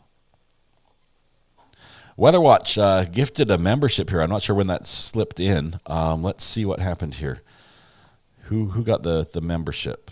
Where did that come in? I'm pages and pages behind on chat. It looks like Mr. 80s Music was gifted a membership. That is awesome. Thank you very much, Weatherwatch. You're absolutely amazing. Appreciate your support of the channel. And Julianne became a member as well. Thank you as well. Thank you. Go ahead and type !seat in chat, and you can move up right to the front row. We've reserved a seat for you. Okay, let me go to the. I'm trying to answer. I know there's a lot of questions. If you guys have something you want me to answer that I haven't or I've missed, I do apologize. First of all, I do try to read all the comments and questions. It doesn't matter if you're a member or not. Obviously, you have to be a subscriber because that keeps the trolls out. But I think you only have to be a subscriber for a minute. I mean, I set the bar as low as I possibly can. But go ahead and put that in chat and use the @ symbol and my name, Recovery Addict, and that will put a big orange label on your comment, a lot like this one right here from Vain Brain. And that'll just stand out to me. I'll be able to answer that a little bit easier. It says, Vain Brain says, Recovery Addict, an unmarked Learjet landed at Lehigh Valley Airport about 30 minutes ago. Okay, so Lehigh Valley, that's really close to Moscow, right? That's the closest small little airport. Let's do the math. Would that work time-wise? How fast would it have to travel? How fast would it have had to fly, basically? And what's the speed of a Learjet? We're going to need some mathematicians here to jump in on this one and do the calculations. Are we waiting for something exciting today? Yes, Lily, we are. There's a good chance we'll get the probable cause affidavit from Brian Koberger out of Idaho. As soon as he's on the ground and he's been charged in Idaho, they're going to release that, is what they've told us. Can address subject matter jurisdiction? We can address subject matter jurisdiction if you want. Let's see. I'm going to turn this back up. I think it's not going to play ads. Okay, how did they not hear anything, though? Golden Mom, that's the question. I don't know. I don't know basically how they were killed. We know it was stabbing, but we don't know if it was loud. You know, how did the 3 others not hear the first one, or how did the 2 who survived not hear the 4? There's a lawsuit. There will be a lawsuit for sure. Let's see, who else had a question here?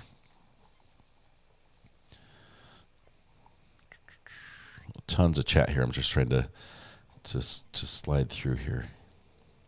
He did not hurt the dog in the house, right? We did hear there was a dog, Nina. Correct on that one. I think the press will be watching many places for his arrival. They'll likely miss him, but it's possible we know when he gets to Idaho. Did anyone hear about how he's been acting since he got locked up? He's been nasty, exposing himself, telling others to cut them if they come near him. Monica, I'm not sure about this one. I haven't heard that through any official sources. That I'd still put that in the rumor category, unless you've got a good source on that. The public defender is also the coroner, I heard, so she is out. Right, she cannot be his attorney because she's conflicted. There are only 3 or 4 public defenders there. Would that be right? Yes, and they don't have like a public defender's office. Basically the state hires a private attorney for you. So I think that's how it goes. And they might have to get one out of county if this is a capital case, which we believe it is. The way they're charging it, then he needs at least 2 defenders as well. So that'll be interesting how that goes. Let's see. Abby waves the handcuffs around her fingers. I think the cops leaving prints in the back of the cars, this is a thing. Thought it was for luck. May not apply for to the dirty cars. It is a thing. It's a security thing, and they have a definite reason to do it for police evidence. Let's see. Okay. Let's see. I meant to be fair. That guy says, I mean to be fair, recovery addict. If you go back on anyone's genealogy, there's at least a murderer somewhere. I've got one in my own genealogy. Going way back, I believe it's in Norway, there was an ancestor that was at a bar, as you do when in Norway, and he was at a bar and got a little drunk and got in a fight with one of the king's guards. And during the fight, he stabbed the king's guard, and the guard died. Well, the penalty for killing one of the king's guards is death. And so he was sentenced to death. And in that day, there was an executioner. And the executioner comes to the axe with an axe. He brings his own tools, basically. He travels around because there's not enough work in one area to stay in one place. So he travels around and executes people as needed. So the executioner arrives. But according to folklore, if the executioner is headed to the church, which is where executions were performed, by the way, in the churchyard for, I don't know why. I guess it's quicker because they're right there by the graveyard. But if the executioner is on his way to the church and passes a baby who's been blessed, who's coming from the church, he swings his axe over the basket the baby's in, and if the blade whistles, then it means that the person he's executed is going to be saved. And rumor is that the blade whistled. So anyway, but he followed through and did his job. So yeah, that's in my background. Let's see. So that's a little story that goes way back. There's a pirate in my genealogy, says Katrina. Just not a good one. He died on his first attempt. Oh, my goodness, that's awful. Let's see. Hey, recovery addict, check out this flight. Okay, Ken, let me take a look at that. I don't think it'll be marked, so I don't think that'll be the right one. But let me take a look. You said it was. Come on. EJA 641. NetJets from Philadelphia to who knows where. It's a small plane. It's a Cessna 680A. Let's take a look at the map, see where this is at.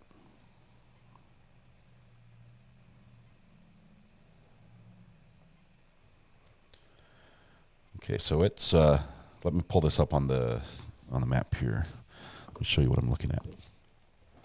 I apologize for the screen being a little funky. I need to turn on Do Not Disturb so that nobody's phone number accidentally gets shown on here, because that would be bad. Okay, so where were we? We had this guy right here. I'm going to pull up this plane and show it on the map. Okay, so here's the plane. It took off out of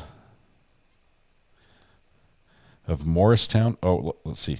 Out of Philadelphia, out of PA, the international airport. Came up here, jumped north, began its arc up over the lakes, through Chicago. It's flown over here. It looks like it's headed the right direction.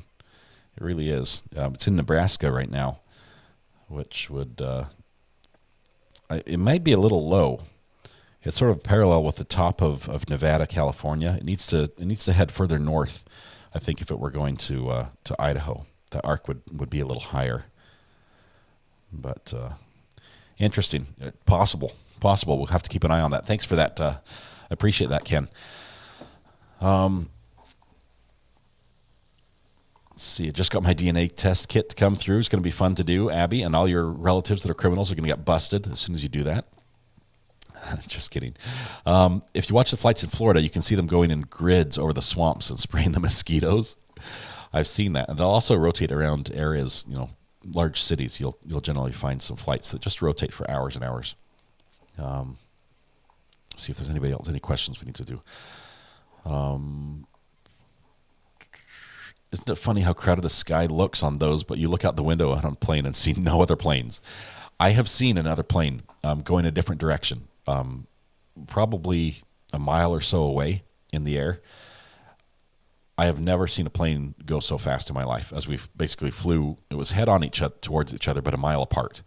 And it was roughly at the same level, and it just zipped through. It looked like it was, it was so fast. If you zoom in on this picture, you're going to see a long scrape right above the wrist. Mary, I've looked at that one. We see that in the car. If I go back to the video, this is actually we can skip around on this a little bit. You can see right in here. I think is probably one of the best shots of the car. If we do a little slow motion jog on the wheel, it looks like a scrape. I'm not sure if it's just a shadow, because the sun is coming in behind the officer, right? So the shadow should be underneath his hand. So the shadow should be behind. We can't see the shadow from his hand because where the light's coming. But there still is that line on his wrist, which seems a little strange from the angle of the light. So yes, there's something there. Some people have said there might be a tattoo. It seems like a weird location and size for a tattoo in looking at it. But man, creepy. All right, let's see what else we have. Also, if you guys have any videos, if you find any videos that slow motion will help on, send them a link. Send them to me in a link. I'll throw them on my replay machine and be able to go frame by frame on them with you. And it's a little easier for me to do that than you trying to pause at the right moment in YouTube. Will the probable Cosby affidavit be unsealed once he returns to Idaho? Michelle, we're told it will be. I believe the gag order that the judge put in place last night does not apply to court records. They're not sealing court records. They're just sealing it so that people who are participating in the case can't talk to the media, just to preserve the jury pool. But let's see. Can't wait for trial. Sink your teeth into what's wrong with some women go after the murderers to have relations?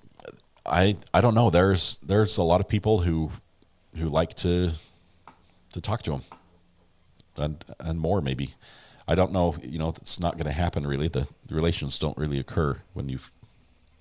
I don't know why I've got that video playing. Okay. He is not hot. He is creepy, says Jenny. Thanks for the clarification. Yep. Let's see. Tiffany says, Recovered Ecstasy, have your minions at work. Let's go find that plane. We may be able to find it. It'll be interesting. Possibly we've done that already, and I'm still so far behind in chat. I'm going to catch up here, I promise. Sometimes Alias says, your car was seen on the highway. Your son found the keys. Good. You guys are keeping an eye on me. Idaho does have the Alfred. Who was that? Where did that go? Man, I'm pages behind. What's the Alfred thing? The Alfred hearing? I thought that's a bond hearing. Is that what you're referring to? Tiffany says, I still can't become a member. I don't know why.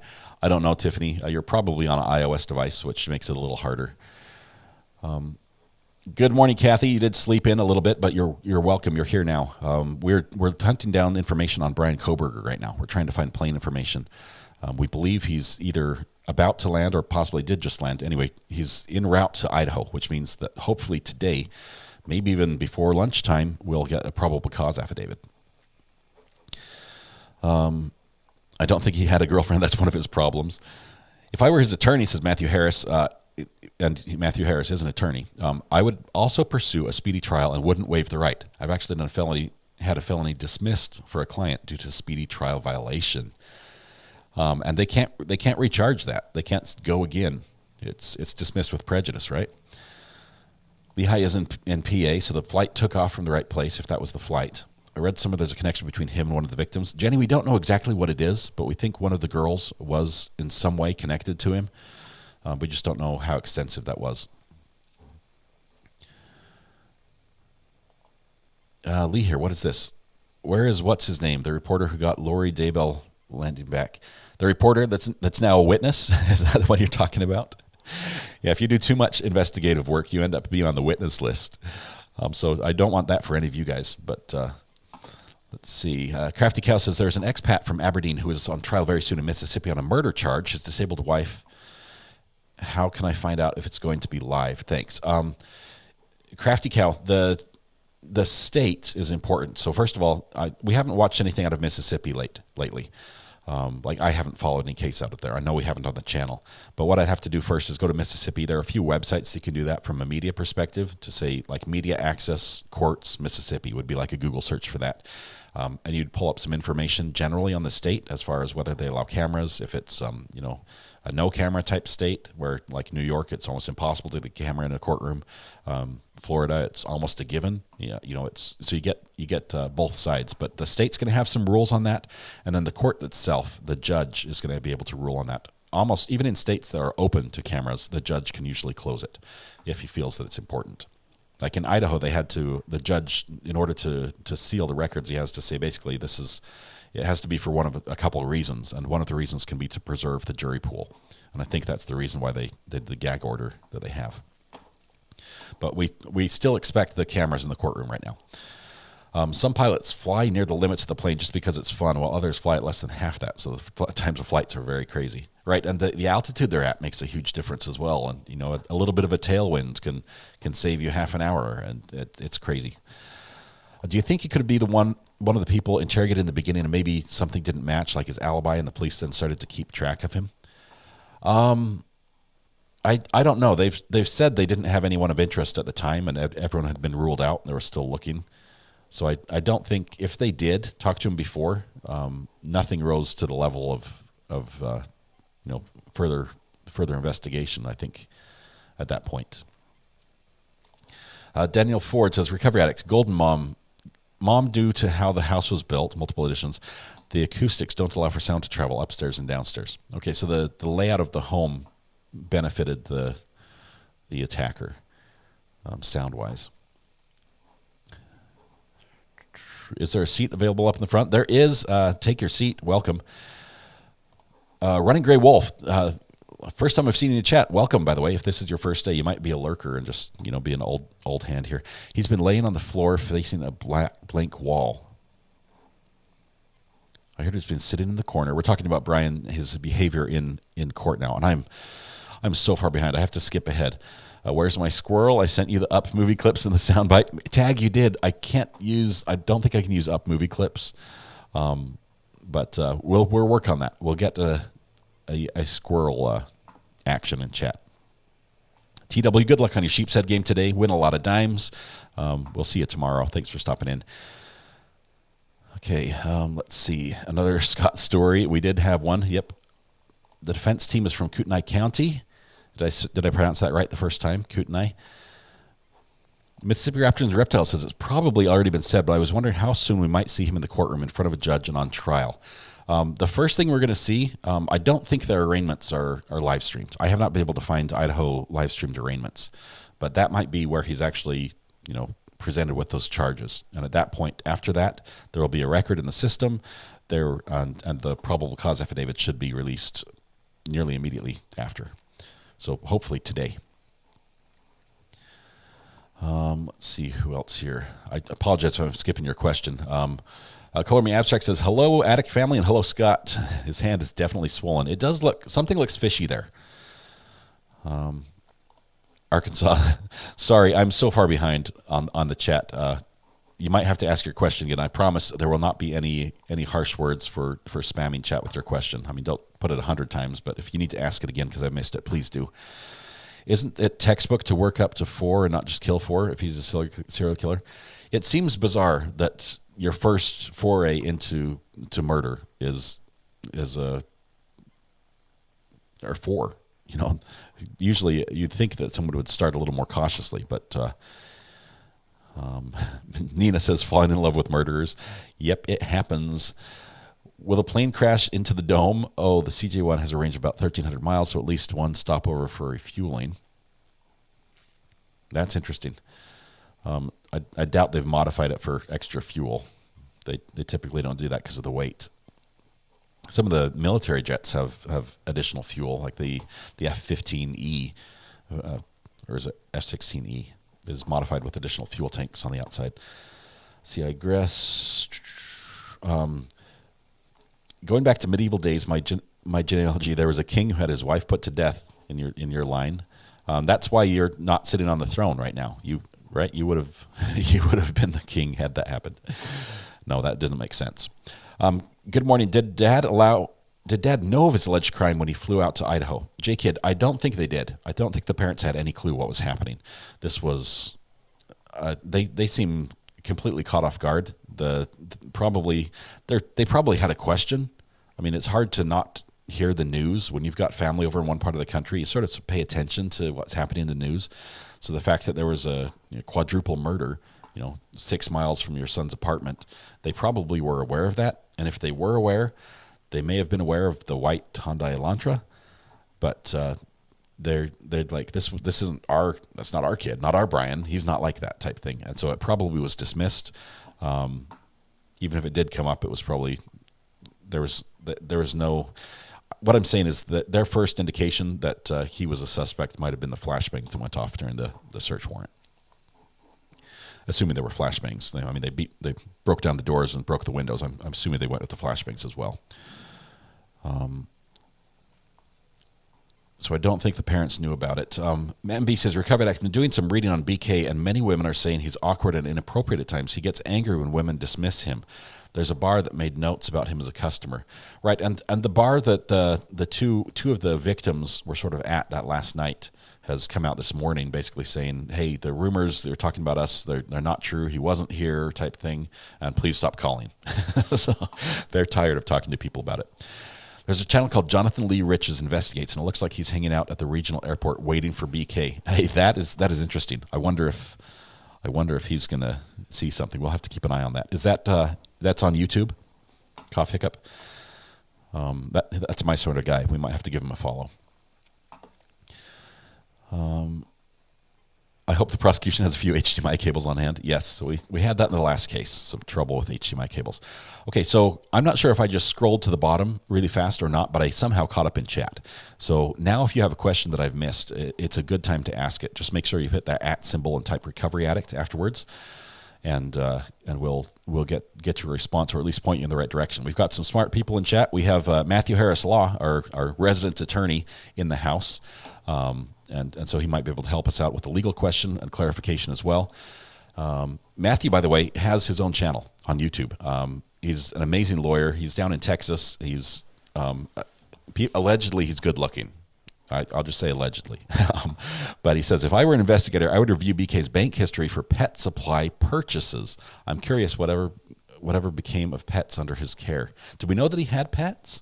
I hadn't heard that. I mean, I know there was a dog in the house, But maybe we should all stop chatting so the recovery addict can catch up. Nah, make him work. I've got a sound effect for that, right? Let's see. I think it's this one right here. By gosh, make them work for it. Yes, for sure. By gosh, make him work for it. Let's see. There was a neighbor's dog who went missing and was found skinned. I think this police ruled out that that incident was not connected. Toxic. I know that came to light. Well, I think that was even before we heard about the car. There was another random friend that used to go night hunting, running with him 7 miles. Now the theory is he might have scoped the place out on his night runs. Man. Texas, I guess I got to send you a voice memo of me saying squirrel. We'll find something for squirrel.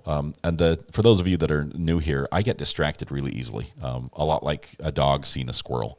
I'll be mid-sentence and something shiny will pop up and I'll go off on a tangent. And I apologize for that. That's how I am. I'm trying to do better.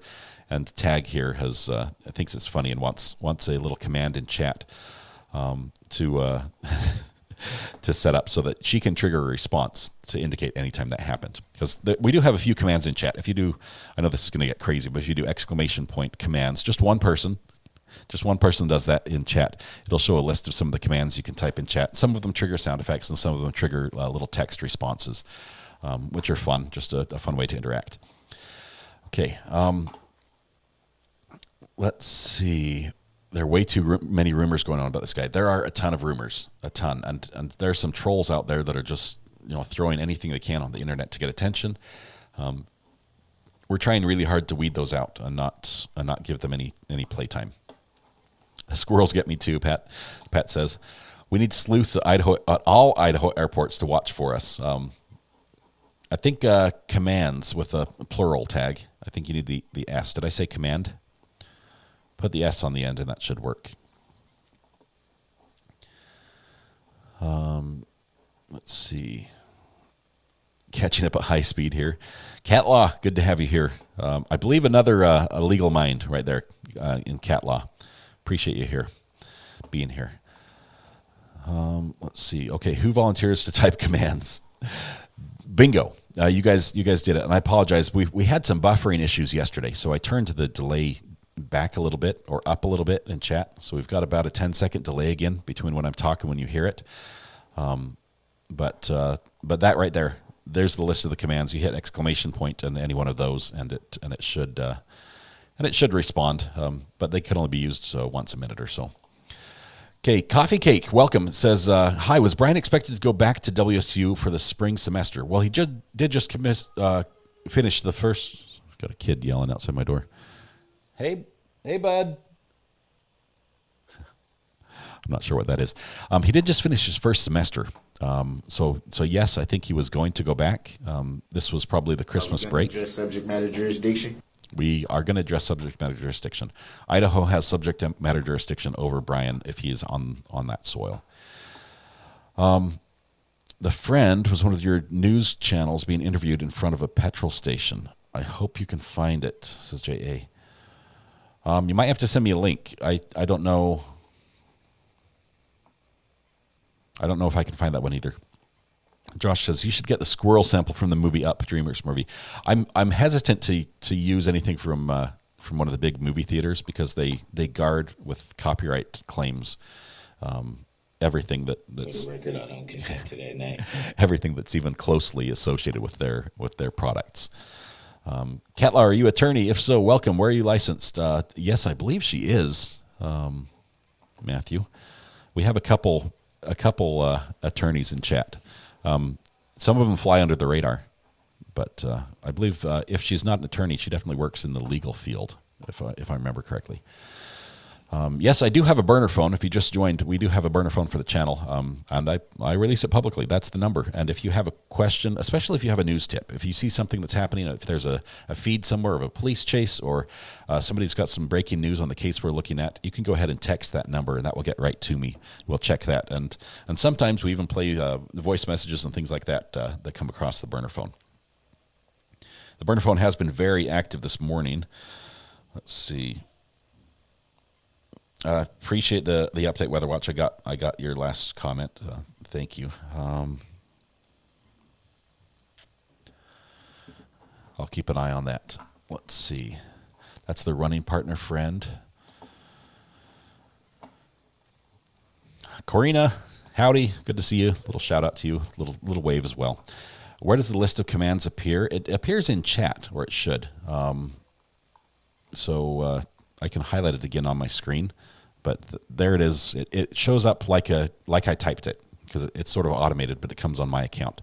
So that's the list of commands that can be used. Late, new, addict, mug, burner, Matthew, Discord, FB, SMJ, name, and lawsuit. Okay, I'm texting from Australia. How does one do this?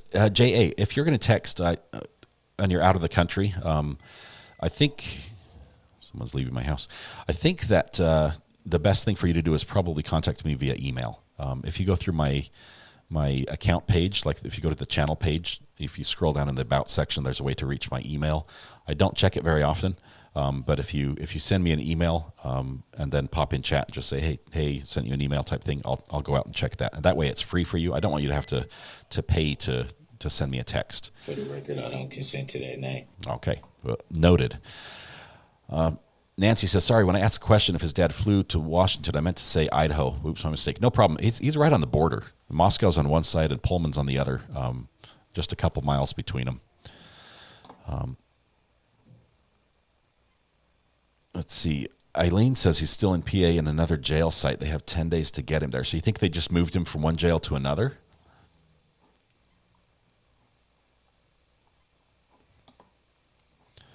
Let's see.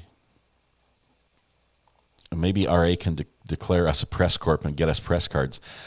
Richard, that's a funny thing, because there's no such thing as a press credential, like from a government-issued press credential. Individual organizations, because I've filmed for the press, I worked in the media for a while, but individual companies can make their own badges, and they do. They design their own badge and they laminate it, and hey, now you're a member of the press. So there's no real, certification. I mean, I happen to have a degree in that field, and so I guess I'm qualified in that range as far as electronic media, but there's no test you pass. There's no there's no bar exam for reporters to get that. Really, you just work there and they give you a pass. And in society, we tend to think that press gets all this access. They should not get any more access than the public. Really. They are just members of the public who are searching for information, and so if the press has access, we as members of the public can have that same access in a lot of cases. You have to sort of fight for it. Subject matter jurisdiction? Well, we addressed it earlier today, and I'm not going to address it any further. If you tear up the paper, that's your fault. We'll get you another copy. Now sing the commands. Not going to sing today, unfortunately. Recover addicts. Oh, that's me. I said that. Sorry. Let's see. I had the Frito chili pie yesterday. We do have for those that are new here, there's a Discord page as well, that if you like true crime, if you like following all the documents, the background, the calendars, everything, we have Toxic Discord, or it's not Toxic Discord. Toxic, I cannot remember your name. Toxic Orchid, there it is. Toxic Orchid 71 and the Lil Miss run a Discord page called As the Gavel Drops. And that Discord page, if you hit the exclamation point Discord in chat here on my chat, it will pull up a link and you can join that chat. It's amazing. It has all these cases, all the latest information. They keep that updated many times a day. And you'll find information, documents, court dates, and just chat with a lot of the people that are here and some of the people that aren't about those cases. So I'd recommend definitely you give that a quick check. Let's see. If you type, J.A. says, if you type friend of Brian, K-O, however, last name is spelled K-O-H, and then Berger spelled B-E-R-G-E-R. So K-O-H-B-E-R-G-E-R is how he spells it. If you spell his name, it's the top link on YouTube under News Station. Okay. Let's give this a quick, let's do it on this one over here. And this is, you're talking in YouTube, you said? Okay, so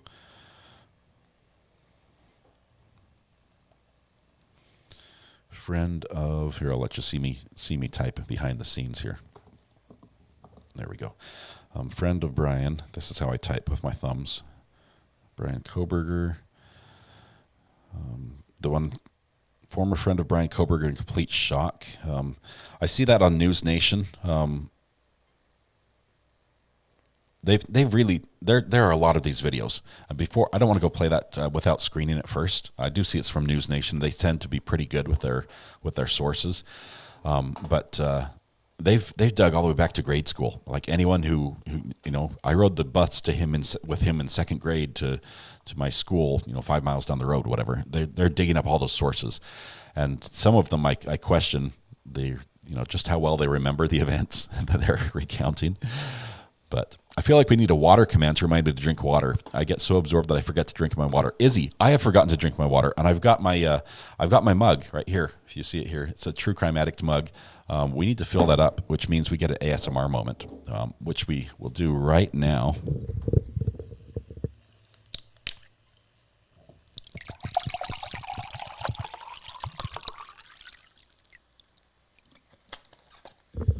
There we go. If that wasn't a reminder to take a bathroom break, I don't know what is.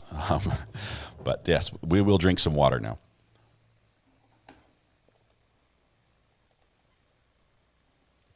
And I previously did dump a mug full of water on my laptop. This very same laptop. It's still working, so I'll be very careful not to do that again.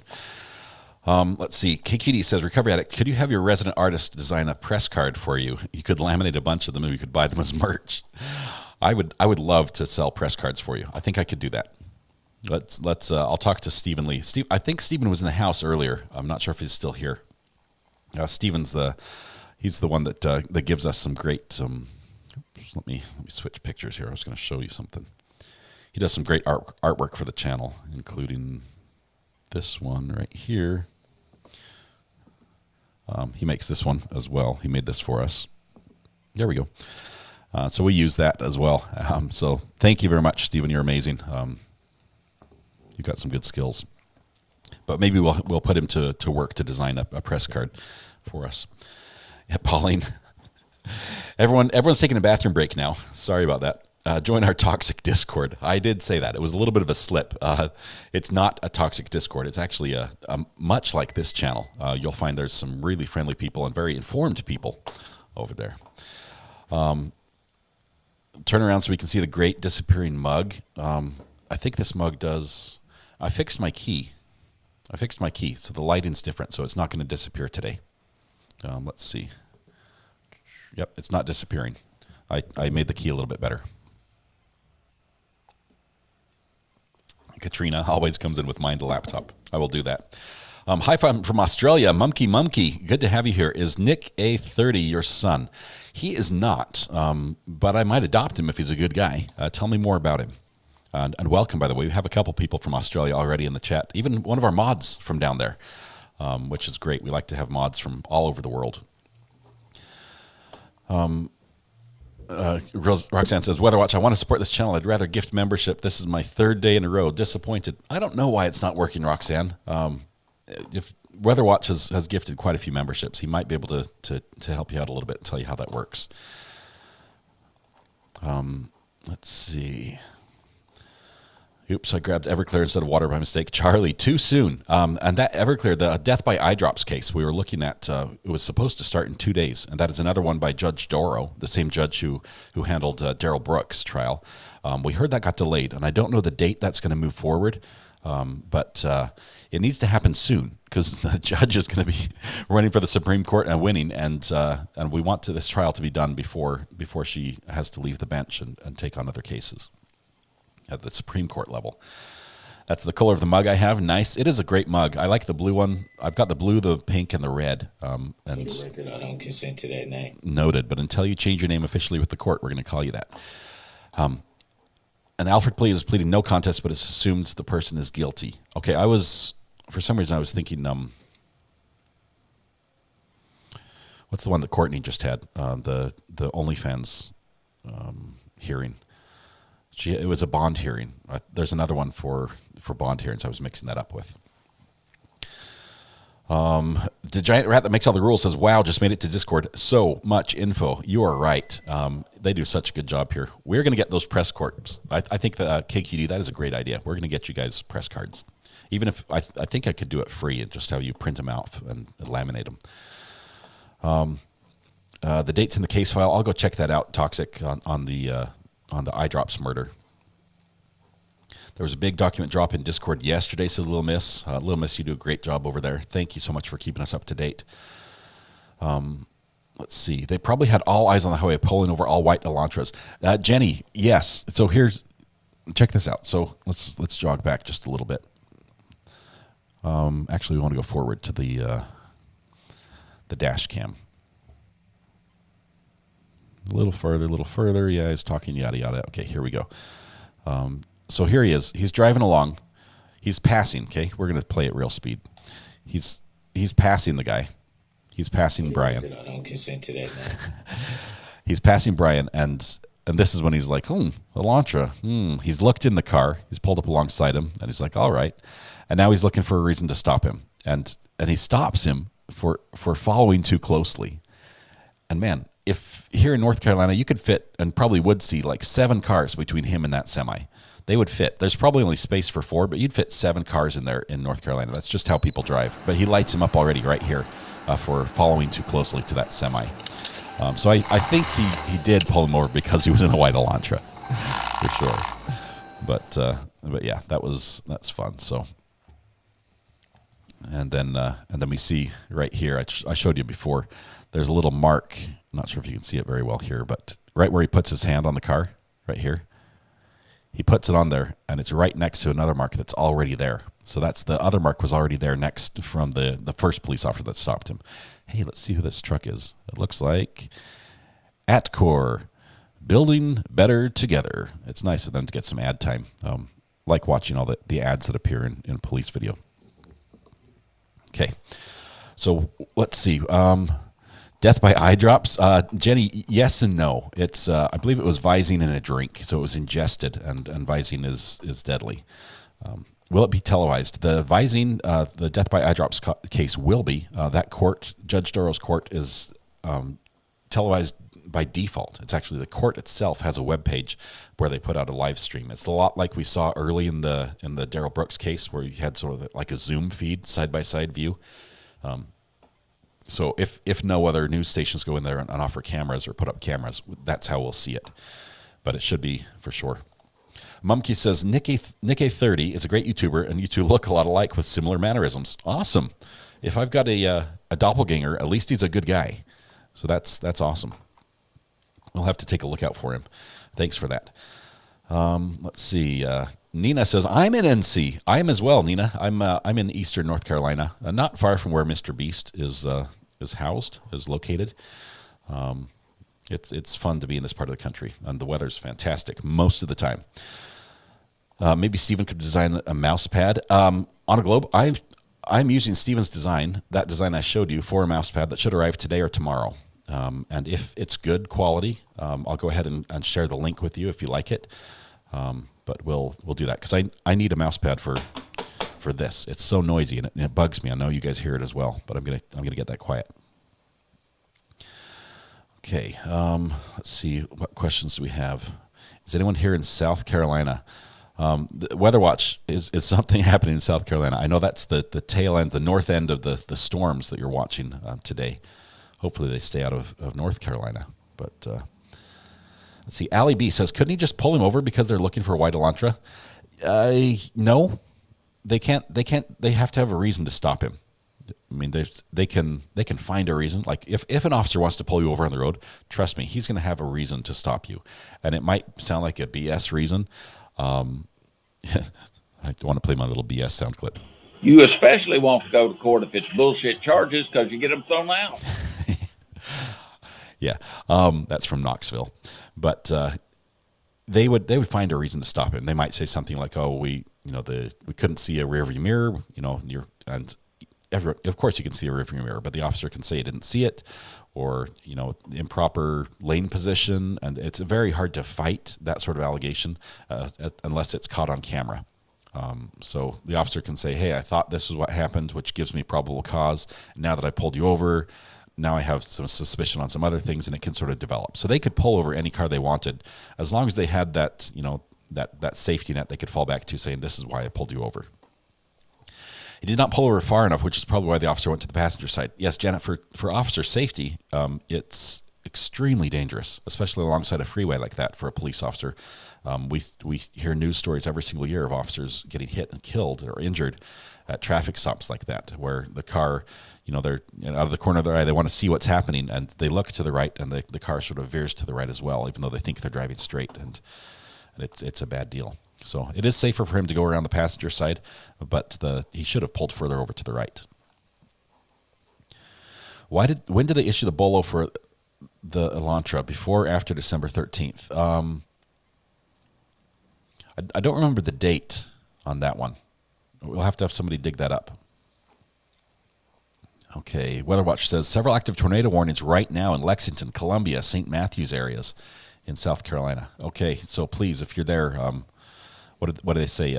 Take shelter in the lowest area of your house, away from windows. The bathtub's usually good. Please be safe, everybody. Let's see. Coffee Cake says a male classmate from high school asked that we not rush to judgment, but if he did do it, death penalty. Don't rush to judgment, but kill him if he's guilty. Rowdy says, Lil Miss, I've never joined any channel in Discord before, and it's the first question is about Chrome or Safari, etc. That alone scares me off. Discord's it's a rough place the first time you're there, but as you learn how it's laid out and how it works, I think you'll really like it. It's not legal, but they do it all day. Douglas, you're right. There's tons and tons of situations where it seems like the officer sort of just pulled him over because he wanted to. But they'll find a reason. There are so many laws, traffic laws, that even if you think you're driving perfectly, you're probably breaking one. Okay, 12/7, so the 7th of December was the bolo on the white Elantra.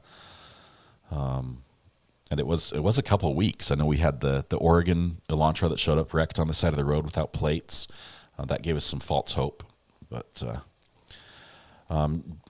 Jenny Bailey says, Sarah Boone, hope's still on this month. So far, so good on that one. With the last hearing, the judge basically rejected her lawyer's request to be removed, to be released from the case. Said, nope, you're stuck on the case, and we're keeping the same date on the 30th. But we'll find out, actually, on the 17th, there's going to be a pretrial hearing in Sarah Boone's case, and we're going to be following that. I believe it will be live-streamed.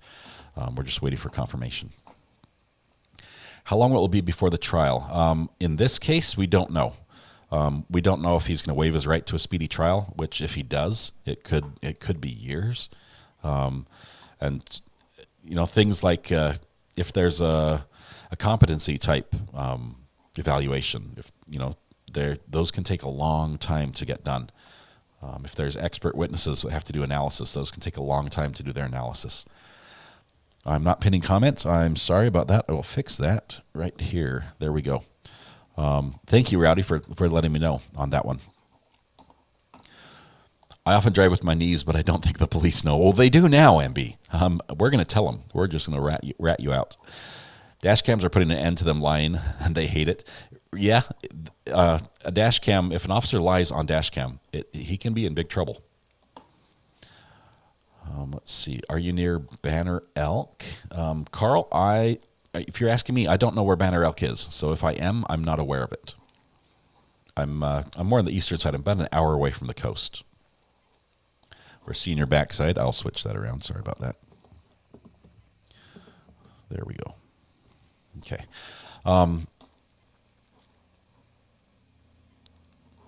Okay. Pauline Samantha says, I like looking at this angle. It's a fun angle. It shows a lot of the gear here. What does pinning comments mean? Paula, basically on screen right here that you have in front of me, if I can move my right hand, this comment right there, I can turn that on and off. So sometimes I'm clicking on them on my screen. So I'll show you the behind the scenes again. I've got all your comments up here on the screen, and I can click on any one of them, and it will pull up on this window down here. And that window is what is also displayed on the computer here. So I can my mouse will show up as well if I go down to the bottom of the screen.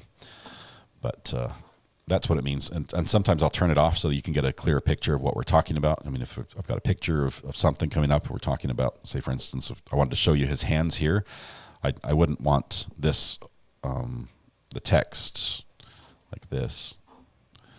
I wouldn't want this text over his hands because it would block it. So I'll turn it off sometimes, and then I forget to turn it back on. But oops, there we go. But I'll turn it on now. There we go. So thanks for the update. I love the colored buttons, says Mumky. Yes, the buttons here, this is from a Rodecaster, which I believe is an Australian company, Mumky. Rode makes a lot of my equipment. They make my microphone, they make the boom, they make this. I've also got a dual wireless set that I use, and some other Rode gear. They're a fantastic company. But I like them. This is the Rodecaster. This is the older model. They have a newer one that has a few more little lights on it, but does the same thing, so I haven't had the need to upgrade. Anyway, about that. We're always teaching you things. We try to have fun in here. This is a pretty laid back channel, actually. We don't take ourselves too seriously. You'll find that chat is a fun place where we are civil. We don't do any personal attacks in here, but at the same time, if you have an opinion that's different than mine, I'd love to hear about it in chat. I mean, we're not going to argue back and forth. If we're not going to convince each other, we'll just say, hey, I guess we just disagree on that one. That's fine. But love to have just an open chat that we have here. Let's see. Charlie says, public service announcement. On your way back from stealing the like button's car, go ahead and do a drive-by on that subscribe button and ring the bell of claim self-defense. Thank you very much, Charlie. Appreciate that. Appreciate your support of the channel. Did you see the news about the Tesla driver with 2 adults and 2 kids that intentionally drove off a cliff in California? Everyone survived and the driver was arrested. Holy cow. I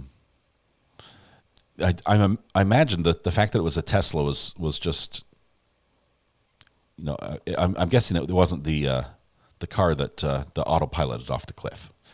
So the Tesla was probably in manual mode when that happened. But I mean, that's sort of good news. That's like an advertisement for Tesla. If you can drive off a cliff and survive, 4 people in the car, they all survive. That's wow. I'd put that on an advertisement. It's better than trying to hit your car window with a rock and having it shatter, right? Which they did with the Tesla truck. Mr. 80s Music says, I tried to win the internet last night by saying good morning at 10 o'clock. You did. I think, did it disappear? I'm not sure who won the internet today. I don't remember. The first person in chat every time we do a live stream is awarded the internet for the day. And it's stiff competition. Charlie says, I remember when Recovery Addict had 900 subs. They grow up so fast. It did happen fast. I just started live streaming in October. The tail end of October, sort of halfway through. I was in court yesterday, would like to call in. Hey, Kelly, in court yesterday. Hope everything went well. Can I ask, you don't have to tell me, which side of the court were you on, prosecution or defense? And did everything turn out the way you would like? You only have to share as much information as you'd like. Thank you, by the way, for your support of the channel. It did grow fast, Charlie. We've got a good group here, and it's a lot of fun. This is a fun place. You guys make it amazing. The burner phone, you guys keep me updated with so much information that I can be just right on the breaking news super quick. And with the technology I've got here, I can put that together and share it with everybody, and it works well. I saw the Tesla video recovery. Michelle, that's an interesting point. Don't all Teslas for the Idaho murders? All right, you were in court for the Idaho murders. So you're up there local. You're on the ground. You're our source. Is that what you're saying, Kelly? That would be amazing. We might need to to hear what you've got up there, what you're finding out.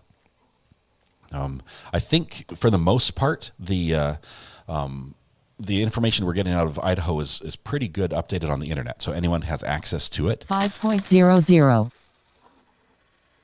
Hey, Lady Rider, thank you so much. I appreciate the support and welcome. I was saying, Kelly, Idaho gets most of the information digital pretty quickly, but sometimes some records are only available in person. So I'm not sure if that will become the case in this case. But if you are up on the ground, it might be really useful to have you somewhere where you could pop in and get access to documents that nobody else has. We'll see if that happens. I'm not sure if you're interested in doing that. Let's see. Who do we have here? But thank you, Lady Rider and Kelly, for your support of the channel. It's much appreciated. All right, Mr. 80s Music. You said go to bed too soon. Go to bed. Made me laugh. That was me, Mr. 80s Music. I was up when you popped into chat, and I told you it was like 8-9 hours before we were supposed to start, maybe more. Number?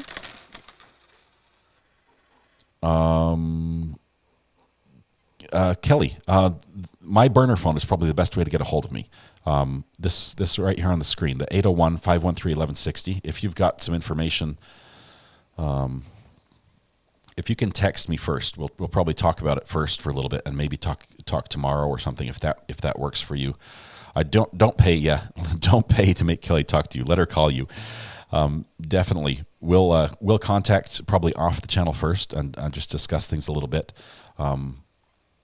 I have to be careful. I do have the technology to bring you on your phone call right now on the channel.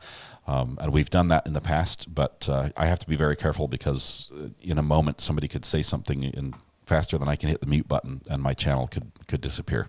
So I have to be a little protective, but if you've got some information, we'd love to look at that. I'll keep an eye on the burner phone here, and if you text here, let's see. Call me Abstract, Tina, Amber. We've got some stuff from several people. Mars. Let's see, somebody says, does the gag order mean we won't hear the probable cause affidavit? I'm not sure who asked that. If you sent that message, go ahead and put your name in the next chat, and I'll save you in my phone, so I'll be able to refer to you on the channel for what you say in the text. No, the gag order does not or should not affect the probable cause affidavit. It should still be coming out today. See, as far as the Tesla video, Michelle, so there's a recovery video of them recovering the car, but don't the cars record everything, like from inside the car? Is there a chance that we might be able to see from inside the car what it's like to drive off the cliff? That would be crazy. Did he miss anything importanter than usual? No, we're still waiting for information about the plane landing. We want to get confirmation that Brian's on the way or is soon to be on the ground in Idaho. And as soon as he is, we're going to be keeping a close eye, basically doing a refresh constantly on the iCourts page in Idaho, which is the digital source for where we can find documents. That's the place right now that has a record about Brian and his seatbelt violation that happened in Idaho. It's already on the record. So he's a repeat offender up in Idaho, if this is true. Let's see.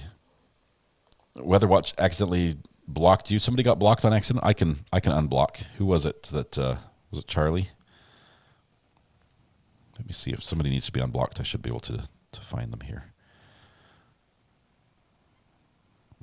Let's see. Those are.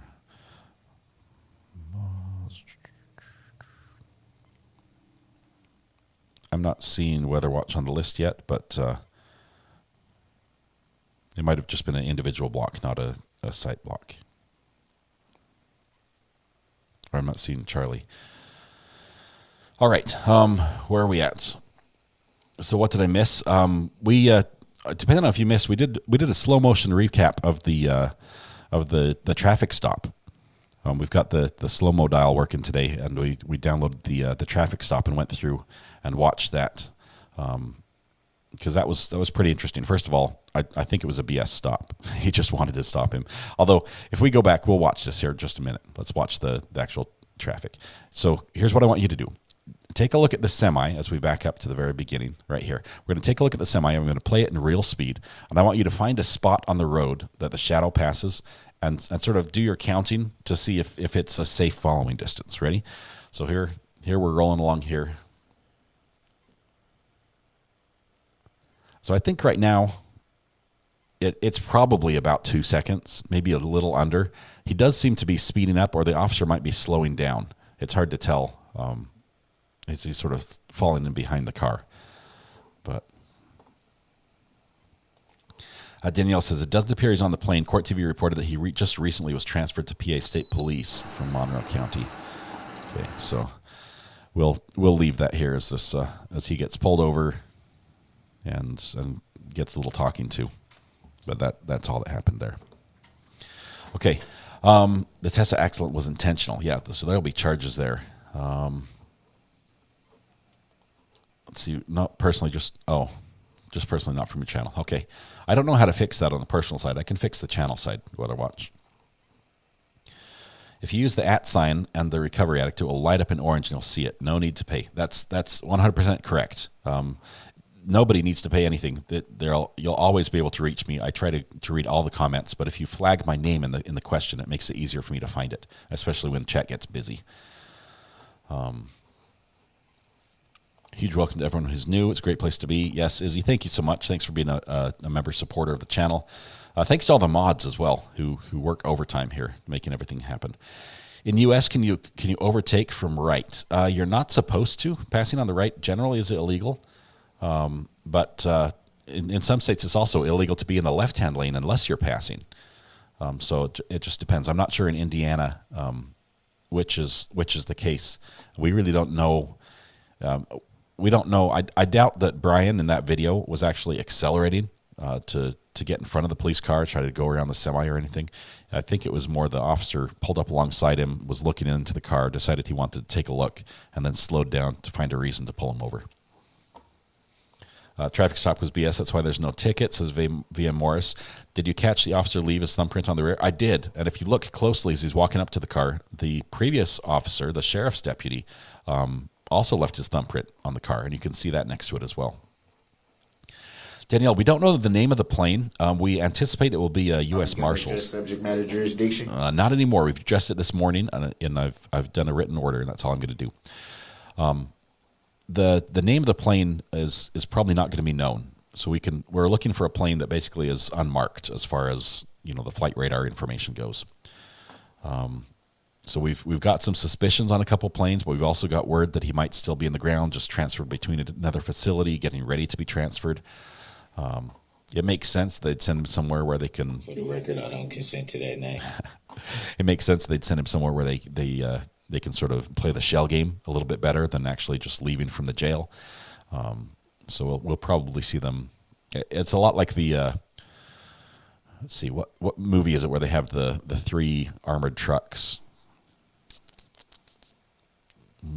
Is it Oceans? No, it's not Oceans. It's the Italian Job. The Italian Job's what I'm thinking of, where they have the 3 armored trucks that they're using as decoys. It might be something like that. Seriously, they might actually use decoys to throw people off the case and just make sure there's no threat to the actual transport. Test. It's working. It's working. Arkansas Magnet Fisher and Metal Detecting. Thank you very much. I appreciate your support of the channel. Great guy. Say hello to the missus as well. Okay.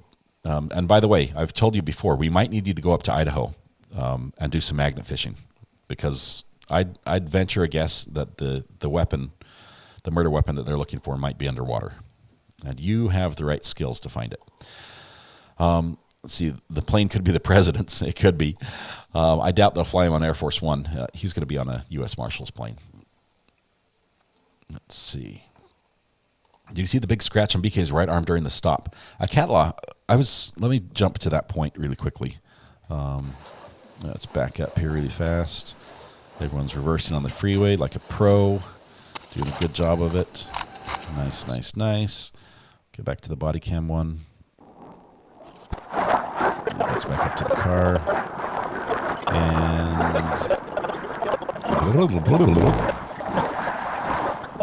this is what a traffic stop sounds like in reverse. And here we go, right here. Okay, so we'll jog forward. I'm going to take your comment down so we can get a clear look here. I see a couple things that are suspicious, okay, as I'm looking at his hand as it comes into view. First of all, the first finger that at the base of the knuckle, there seems to be some sort of discoloration or mark there, and that's consistent with something that appears to be on his hand at the courthouse in the images where he's in shackles. And then as we rotate through these, there's a part underneath his right wrist that seems to be darker, that should be illuminated based on where the sun's coming in on the car. It shouldn't be in shadow. So there is some sort of mark of some sort. Now that could be if his hand is pressed right at, let's see, look at Lady Rider's comment. It was meant to be included in Super Chat. I will do that. Thank you very much, Adam. I'll scroll back up there. Lady Rider, where are you at? This is a squirrel moment. Okay, here we go. Recovery. Own a Mac. Something went wrong. Money separated from comment. Wanted to tell you, I'm from Eastern North Carolina, Kinston, but I live in Colorado now. Miss the barbecue in the coast. Love your channel. Thank you, Lady Writer. Kinston is not far from me. Kids go there on field trips to go check out the CSS Noose and things like that. We are transplants here, but it's definitely home. I will say the barbecue here, I will eat it, but my family won't. They're not fans of the barbecue, but wonderful. Good to find a fellow Eastern North Carolinian. And sorry about missing that. Thank you very much, Adam, for pointing that out for me. Okay, so back to the video.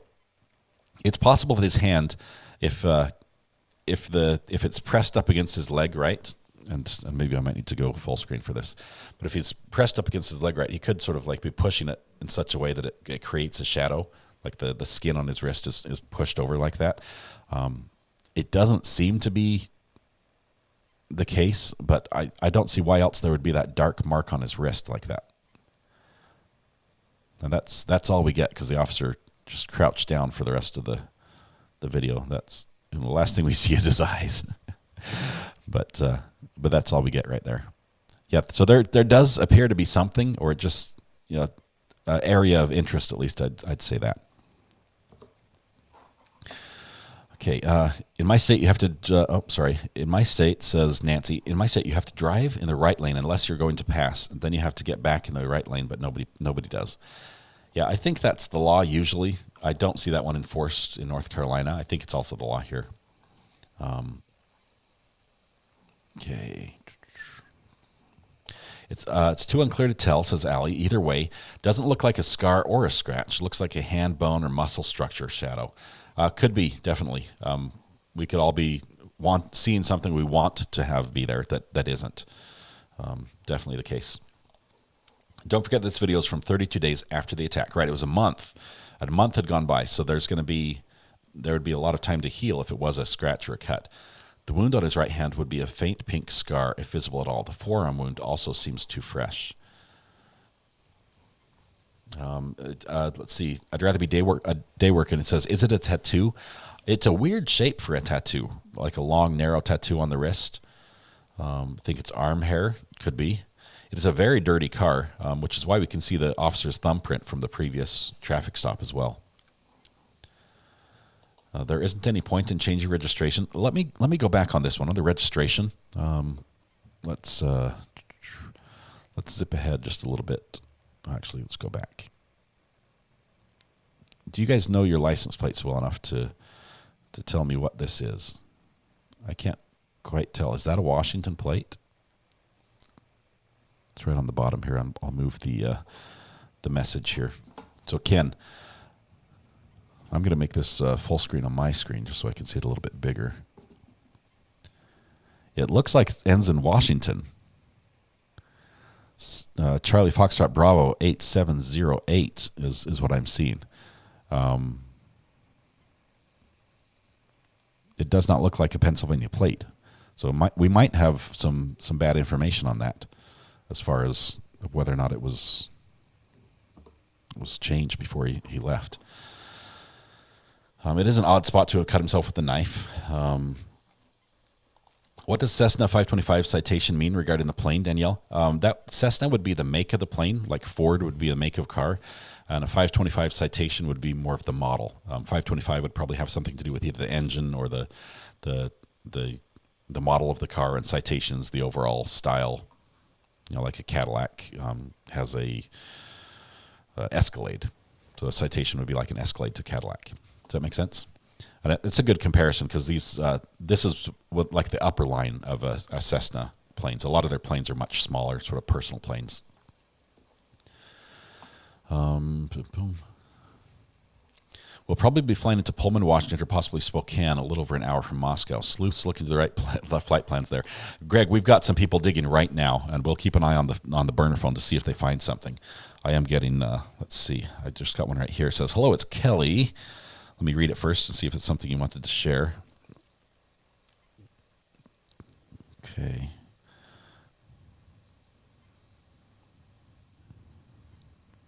So you were in the courtroom. Let's see.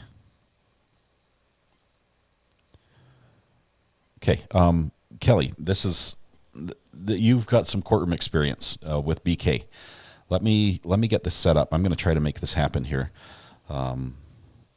right now. So give me just 1 second.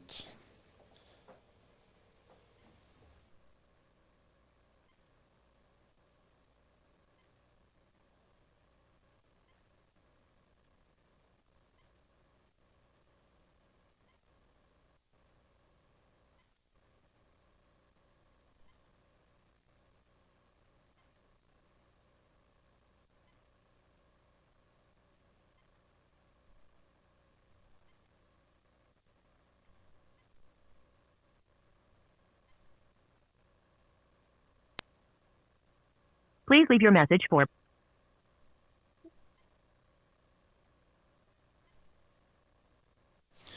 right, so Kelly didn't answer. It says that she's in New Jersey and she made the trip to the courthouse and was in there in the courtroom with BK. Made eye contact and talked with a couple of women who came out and said he looked me dead in the eye. Love to call and give more info and detail. I'm not the best writer, but I feel like I need to share my experience. Kelly, we'll be in touch. I'll keep reaching out to you. I just tried to call you on the burner phone number, and I didn't get an answer there. But you might be busy doing something else. Y'all should come to Burlington and try Hersey's barbecue. It's different than Eastern. Your state has one of the best peppers. Which pepper would that be? The ghost pepper? Or the Reaper? I don't know. Okay. Trying to catch up on chat. I'm falling so far behind. Nina says, the driving in North Carolina sucks. I'm a native, so I can say that. It's different. I'll say it's been worse other places out west. I've seen worse driving. Of course, I'm more in the country than I am in the city out here. But it does surprise me sometimes what people do. I don't give too much attention to perceived injuries because as a kickboxer, I'm sure he's had his fair share of odd injuries. I didn't realize he was a kickboxer. Long legs, that makes sense. I think my kids turned on the heater, and I'm dying in here. It's like an oven. So is he flying to Idaho now? What happens when he arrives? Kelly, great question. He's supposed to be in Idaho soon. We know that he's moved at least out of his original jail holding cell. He might be in another facility, or he might be in a plane, or he might actually be in Idaho. What we know is when he gets on the ground in Idaho, he's going to be served with the charges, actually from Idaho. Instead of having like the warrant or the paperwork from PA, he's going to have the Idaho paperwork served. He's going to get those 4 charges, probably the 4 murder charges as well as burglary, read to him, and he's charged with that. Once that happens, under Idaho law, the probable cause affidavit becomes public record. So that will be filed and opened up, and it will be available on the iCourt website, which is where all of Idaho's court documents are stored. Right now, if you search for his name on that website, the only thing I found is I'll actually do another search right now just to make sure nothing happened. But the only thing I found is a record that shows that he had a seatbelt violation previously. Let's bring this up. Where's iCourt? Idaho Courts.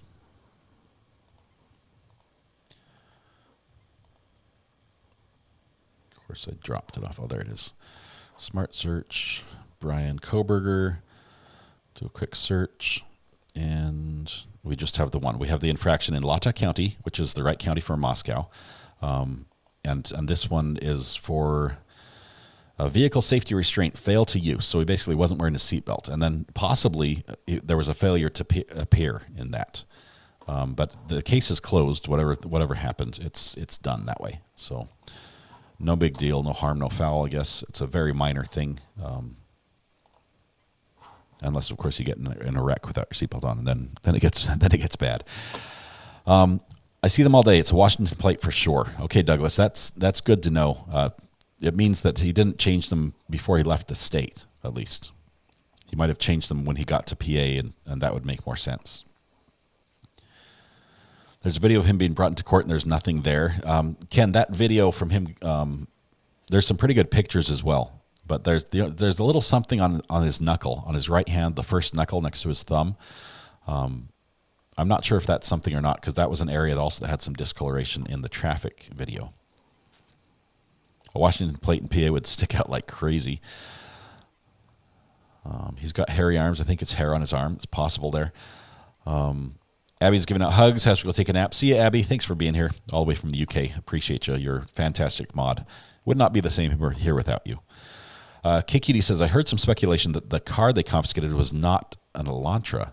What make of car is it in the traffic stop video? I thought that was an Elantra. Let's take a look.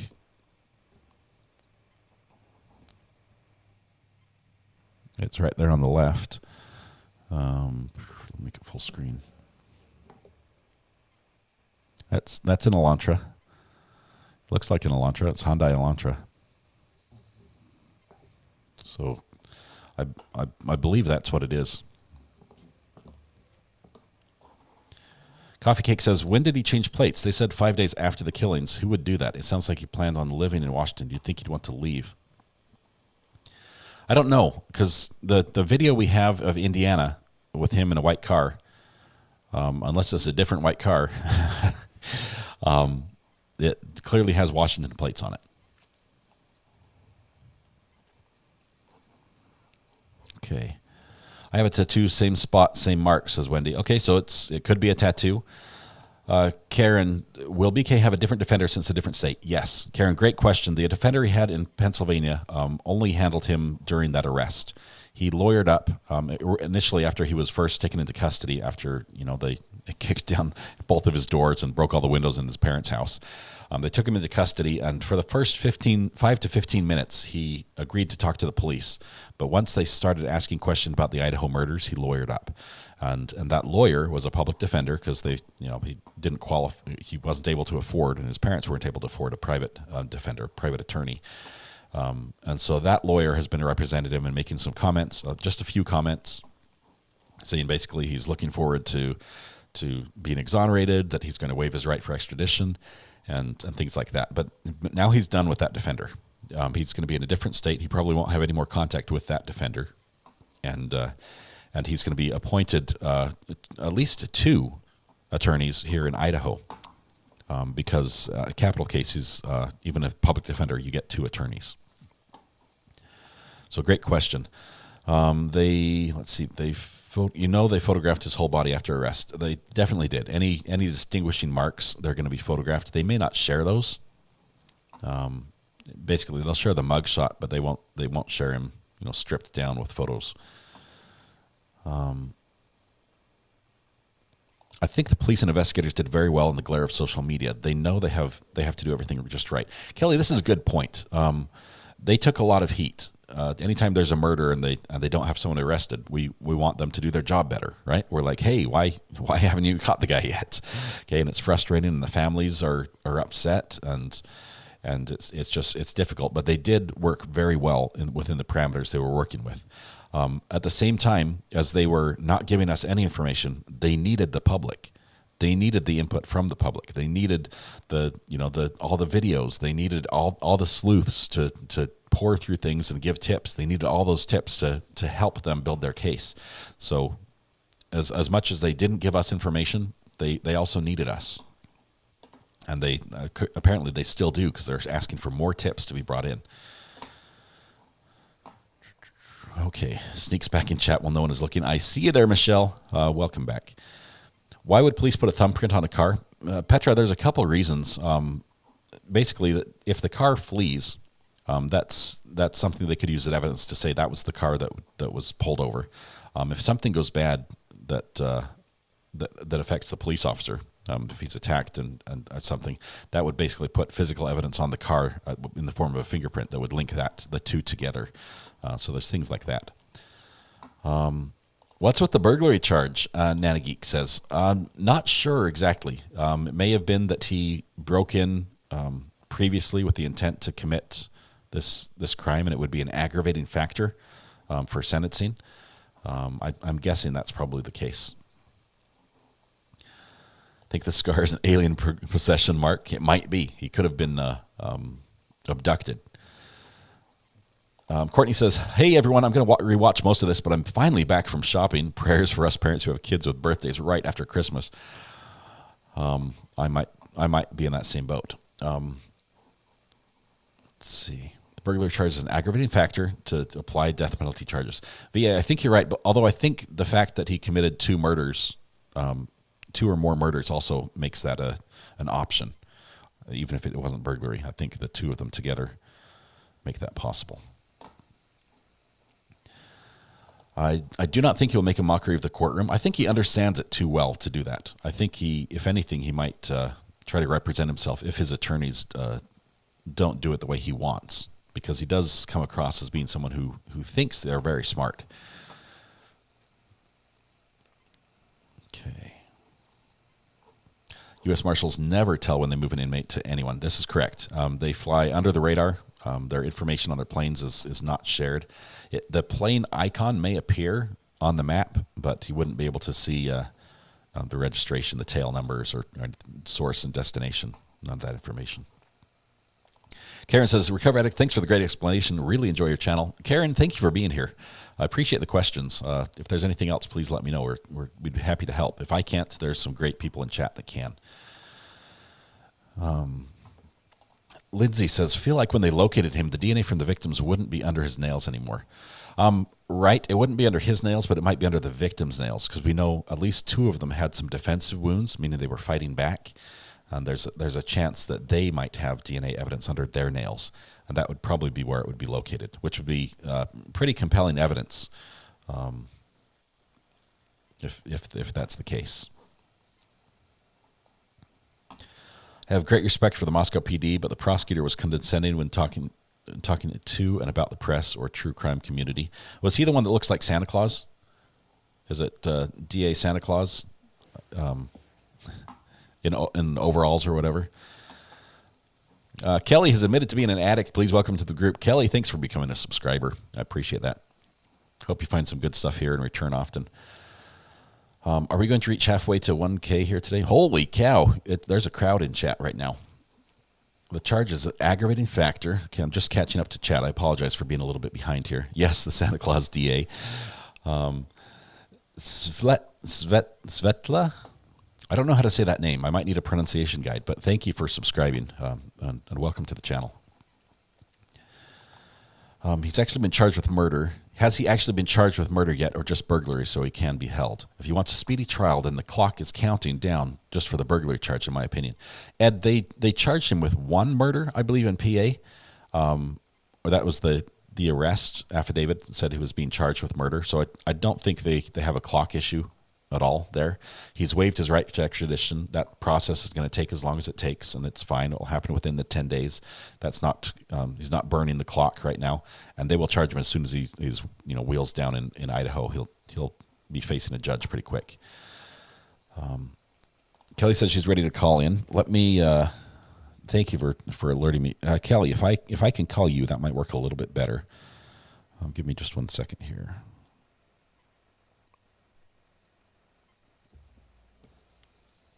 Let's see if it rings. Yep. Okay, we're calling Kelly. Hello. Hey, Kelly, this is Recovery Addict. How are you doing? I'm good. How are you? Great. First of all, thanks for supporting the channel and saying you wanted to share some information. Obviously, this is going out live, so I just tell you don't say anything that you don't want to have out on the internet. Of course. But at the same time, tell us a little bit about your experience and your background here with BK. So I'm just from North Jersey, and the courthouse is about 40 minutes away from me, and I decided to just drive up. It's so close to my area, and I've been following the case since day one, and for it to be in PA, it's crazy. But I just have some notes about like the town where the courthouse was. There was like a lot of high schoolers like in the courthouse. Really? I guess they just got out of school because it was at 3:30, and a bunch of them just walked in. So it was probably a group of like 10 high schoolers, maybe 5 college students, and then others were just like townies waving to some of the people in the front of the courtroom. Okay. So were you able to get in the courtroom yourself? Yes. Yeah. Okay, I heard his family was present. Do you know there was like mom, dad? So that was the moment that like in court that really stuck with me, because before going in, I had no idea that his parents were in there. So the minute that he walked in and went to go around the corner to sit down, you just saw this striking look to the media side. And then the guy with the silver hair, which I found out later was his dad, kind of like moved up. But I mean, like the eagle eye look, like the turn of his eyes were just so haunting. Wow. It really reminds me of like Ted Bundy's like 100-yard stare. Oh man! I don't know, like John Wayne Gacy never had this like look in his eyes, or Jeffrey Dahmer, but it's something about like these psychopaths, like the look of like. Yeah, a lot of people, even in the pictures, a lot of people say something's, that stare, that look, there's something about it. But what was it like security-wise getting into the courthouse? Yeah, so the PA cops, like there was like a very like big switch, like from like the cops that were like closer to him, I would say. Like you can tell like the energy just shifted, like the closer that you got to like the cops that were like surrounding him. But yeah, there were like rifles, fully souped up guys with guns, not rifles, but like guns. Really high police presence. So did he speak at all in court, or was it all through his attorney? So I wrote a note that he turned over to his attorney and they made some words, and he laughed and giggled. He smiled. Which was like the most emotion that I got out of him in my notes. Otherwise, he was just answering the judge. And I know that there was a video that was circulating of him, supposedly like, recording on his computer and the voice. Right. I don't know if that's real, but I found similarities in the voice. Okay. So are you talking about there was a alleged podcast where they say he may have called in and talked about Sigma? Not that one. Is not that one? Okay. The one where the guy was making a video and he was showing like a news clip going on, and he was talking about just the murders. Okay. I haven't seen that one. I don't know. Okay. Okay. Well, that's fascinating.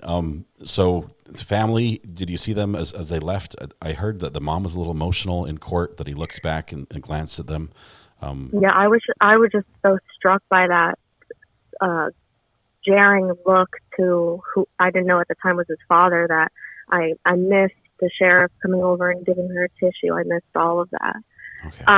But the last thing I want to say is, at 3 different times, he would side-eye glance back to the public side, to the point where I looked behind me, and then the girl next to me I kind of made friends with, and she goes, "Did he just look over by us?" And I go, yeah. And then while everybody left the room, we got into the elevator, and there was, girls that we were all talking and made friends with, and they just said, yeah, like, he looked me directly in the eye. And I go, like, I thought I was crazy too, but no, like, wow. He 3 different times he glanced back, to the point where I was like, is there somebody behind me? Like, I'm kind of getting nervous. Wow. But that was the only thing. That is crazy. That stood out. But I gotta say, the judge was very, like, she was just straightforward with very puckered face, like, very good judge. Just all business. Yeah. Okay. Well, Kelly, thank you so much for first of all finding the channel and volunteering to share that information so much. We all sat Hopefully outside. I made sense. Hopefully I made sense. I'm dyslexic and I'm nervous. No, and you did a fabulous job. Thank you so much. I'll save your number here in the phone. If you ever have any other information, we'd love to hear from you. But thank you so much. I'll let you go. All right. It's nice to see him, being in handcuffs and, get these families some relief and, Let me ask you one more question. I don't know proximity-wise to the family's house. How far away is that from the courthouse where he was actually taken into custody? So I would say it would probably be like 30 or 20 minutes. It's really close. So you kind of get off the highway, and then there's the Delaware River, and the courthouse is right in that small, like, kind of town. It's a college town. And, like, that's why I said that, like, there was a lot of high schoolers that were, like, in the courtroom that just, like, walked in. So it's a very, like, small-knit community there. Yeah. Okay. Yeah. I'm curious if you get a chance and you're able to see the house without, like, obviously going up to it type thing. We heard from their report that they basically kicked the doors down and broke the windows. You know, I'm thinking it looks like, you know, a house after a hurricane went through type thing. I mean, I know a lot of people who have connection to that, who live in that area. I for sure would know where that house is located, and I can, you know, tell more intel about that. Awesome. If you do find something out, please reach out to me again on the burner phone. And thank you so much. I know it's nerve-wracking sometimes to call, but you did a fantastic job, and everyone in chat is saying thank you. Thank you, Kelly, for filling us in. Please stay in touch. Awesome. Dyslexics of the world unite. So we'll let you go. Thanks so much, Kelly. I appreciate you. Goodbye, everybody. Right. Bye. Peace out. So thank you very much for Kelly for the update. Having eyes in the courtroom and just giving a little information as we waited outside the courtroom with the cameraman waiting for the yesterday. That's pretty neat. But once again, just in person, what we saw from the photos is the same thing. The eyes, that look, that you know, mile. What was it called? What was the stare? The Bundy stare. The dark, the dead eyes type thing. Just chilling, and you can hear it in her voice that it was impactful just being there and seeing that in person. Let's see. Struck by the fact that he was giggling in court. It doesn't seem like a very giggly time. Awkward. I wonder if maybe Matthew Harris, if you're still here, you can chime in, or one of our other lawyer friends. Is that something you would do to try to get a defendant to sort of relax a little bit and not, you know, be so tense that, you know, they maybe go the other direction with their emotions, you know, make a little small talk and joke type thing to try to break the ice and everything? I wonder if that's what they might have been doing. It seems like an inappropriate time to do that with the charges and all, but the alternative might be worse. Little Mrs. Kelly, thank you so much for calling in. This is kind of what Web Sleuths does. People in any city of the crime dig up docs and attend court events. Yep. Kelly, if you're not already, the Discord group is absolutely fantastic. You can just type !Discord in any of my live streams, and it will pull up the link that you can connect to the group over there. Very authentic call. Yes, 100%. There's a similarity with Bundy while in court, scanning the public gallery and making eye contact, especially with women. Yeah. You did good, Kelly. He's a first-time caller. It was fantastic. She's great. Let's see. The relaxed attempt. That relaxed attempt was the cause of that lawyer shoots the finger episode. Oh, this is going back to Parkland is what you're talking about. That was bizarre. That was, yeah. Some good video clips from that one. It's been said his parents suspected Brian was on the autism spectrum. They should have got him tested and not tried to have only son trying to fit with society. Now look what happened. I don't know, Starlet. There are many people on the autism spectrum, even in my immediate family, that are fully functioning. And yes, though they may be on a spectrum, but that spectrum is so wide that you can have people that they go most of their lives and don't realize they're on the spectrum themselves, and everything can be pretty normal. Pauline says, just talked to my brother. He says he lives 1 mile away from the BK family home. Autism is overrated. I will say some of the most fantastic, loving people I ever know have autism, and they're fantastic. I'm autistic. Wonderful. Tom says, hello, new sub, nice and calming show. It is. We try to keep it on the low key, but at the same time, we like to have fun. So, Tom, thank you very much for being a sub. Doesn't require medication. Yep. It just depends. Okay, so here's what we've got. We're waiting for information out of, we're waiting for information out of Idaho. I don't think we're going to hear much else from PA about him leaving. Autism is not connected to violence. I think there are more violent people without autism than with, statistically. Let's see. Danielle says, I'm behind, but in response to Nanageek, by definition, burglary is breaking into someone's house with the intent to commit a crime, not necessarily intent to steal. We've talked about that a little bit, wondering if he did take a memento from the crime, which we've seen in other, premeditated murder situations. But yeah, that burglary would be just an aggravating charge then for the murder charges. Lee here, get some sleep. That plane will land for you. It will. And when it does, we'll talk about it with what comes up. Let's see. Kelly, you're awesome from Courtney. It's a woman who survived a domestic assault relationship. And I don't want to insinuate that's what the DA is. I believe that's what you're referring to. He looked at me in court like that. I would freak out too. Yeah. Any update on the plane? Golden Mom, we've got a couple of people searching for the plane right now. We don't know. We're looking on I think Flight Radar 24. A lot of people have the app, but they've pulled that out. We're trying to see any plane that's sort of headed into that Moscow area that doesn't have registration showing. There's a possibility it could be that. It will probably be a U.S. Marshal plane, which will not come up. I mean, if you have the app, let's see if I can even get it to focus. No, I've locked the focus. Never mind. If you have the app pulled up, you can see all the planes in the sky. But some of them you click on do not have tail number registration, don't have flight plans available. And those typically would be a government plane. And so we're just trying to research and click on those and sort through just a mess of, the thousands of planes that are over at the U.S. at any given time to see if we can locate that to give us an indication when he lands. But when he does land, he'll be charged, and then that document should be released, and we'll have that when that happens. Okay. I missed a couple here. Lee Emerson says, stumbled across you the first time today. Great show, and like your camera angle showing up behind the camera. I'll try to show both a little bit. I've got my desk. It's got a few more equipment things you can't see, but I run 2 iPads and 2 computers, a soundboard, Stream Deck XL, and then the fun little toy is the Rewind, the recorder that's over here that I can watch things in slow motion and play them frame by frame, which is useful for things like we did that with the police chase in California that ended with the dog biting the wrong suspect. They sicked the dog on the wrong guy. It was just a guy who walked out of the bar or the liquor store, and the dog bit him. And it's interesting to watch that frame by frame and see that twice the dog let go of him because he was not fighting back and went away, and twice the officer told him to engage again. Regarding that case, I do have a Freedom of Information Act request in with the California Highway Patrol. There's a lawsuit. Yes, there will be a lawsuit on that one for sure.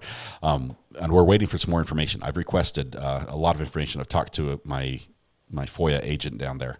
And I've requested all the radio traffic from the helicopter, specifically to the officers on the scene. I've requested copies of the arrest paperwork of everyone who's arrested regarding that scene. I've requested all the use of force reports for the dog, and all that. So I want to get into that. And they had 10 days to respond, and on like the 9th day, they sent me an email saying, we're exercising our right to extend that by 14 days. But they have assembled all the data, and they're just trying to find a way to not give it to me, I think. But we'll see. I should be getting some or all of it here soon.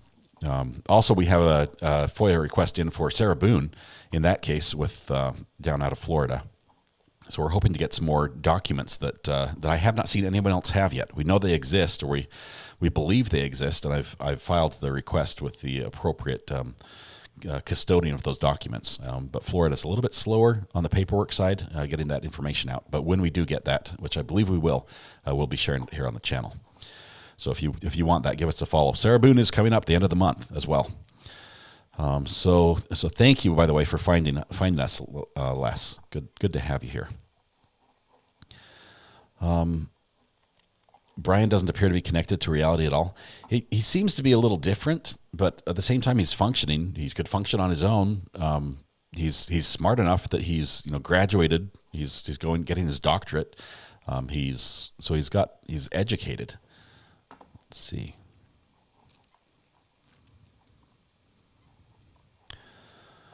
Alexis says, check out flight NH79ST, PA State Police, that is not available for public tracking. But that's it. Let me look on Flight Radar, see if I can find that. See if it has anything. It probably won't be on. You said not available for public tracking. Let's do a quick search.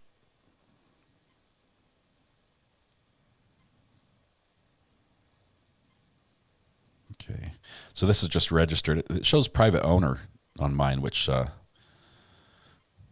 might be right. PA State Police, sometimes they register things under a different company name, or they'll lease the plane. So it's registered under the company who owns the plane, even though it's used exclusively by a government agency, which is sort of like a little workaround.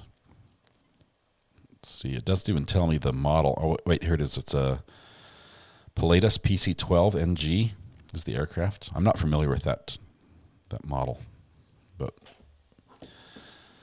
okay. Anything on Sarah Boone trial? Just what I told you, Arkansas. The last thing we had was a hearing where, on the 20th, Sarah Boone showed up for a hearing, but her lawyer didn't. Or was that the 19th? I forget. She showed up. The lawyer didn't show up. Oh, here it was. The 19th, the lawyer said he filed a motion wanting to withdraw from the case. The 20th was the hearing where the lawyer didn't show up, but Sarah did.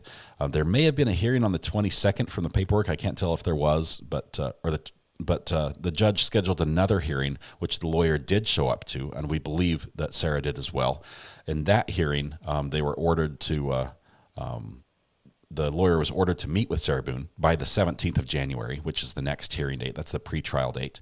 The lawyer also was told that the request to withdraw from the case was dismissed, that he's not going to withdraw. It was dismissed without prejudice, so he can file again if he has, a more eloquent argument to make, or if more information develops that makes him think that he can't proceed as her attorney.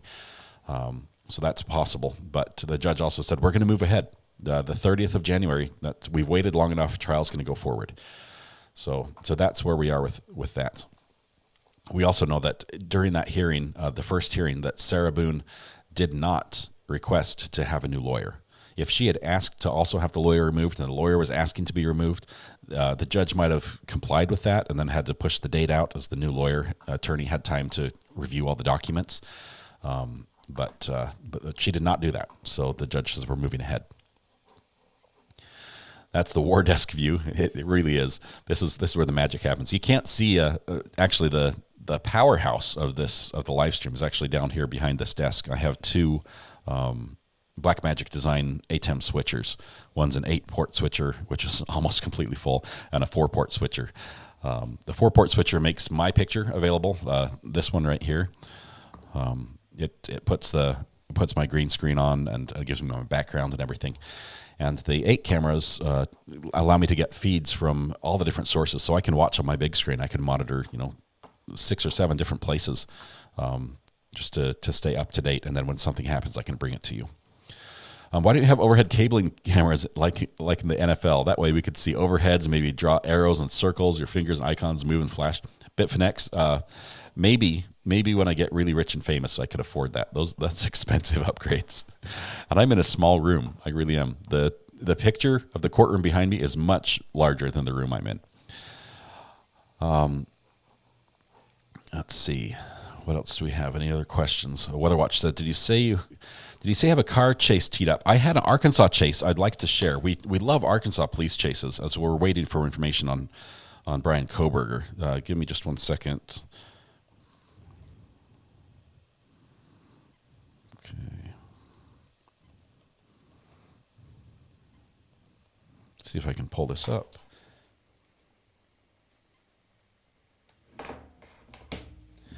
This video that we'll share here, it's a fun one. Arkansas, if you aren't familiar with police chases, a lot of them come out of California, and usually we'll get a news notification that 2 or 3 helicopters are following this case. This chase has been going on for half an hour, or something like that. We'll find out what the want is. It might be like a burglary suspect, something like that, and they'll chase him forever, and then eventually they might try to do like spike strips, and maybe if the timing's right, they'll try to do a pit maneuver. Well, Arkansas does it different.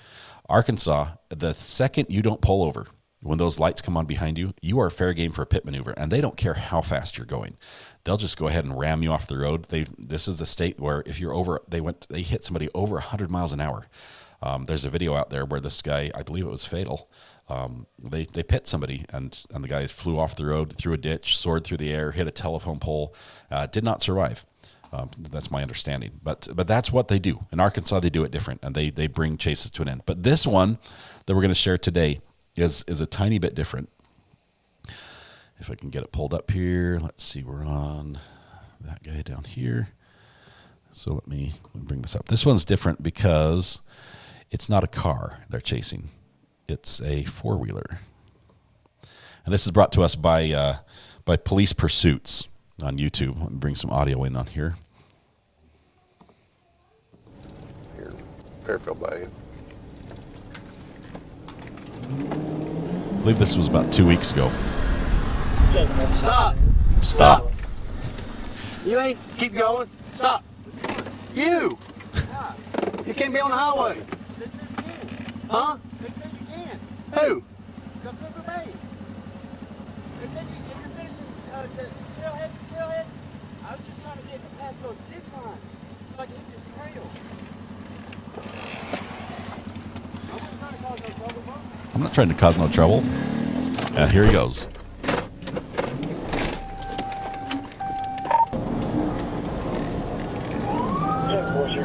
He's got a gas can with him, so he can go extended distance.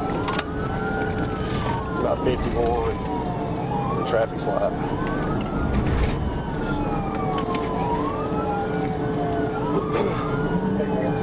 Love their stuff. You know, they're good products. He's wearing yes, you, buddy. So Harley Davidson motorcycle jacket. he's got a Harley jacket on, driving a four-wheeler on the highway. Originally said, we're off the road. You're in somebody's yard is what you are.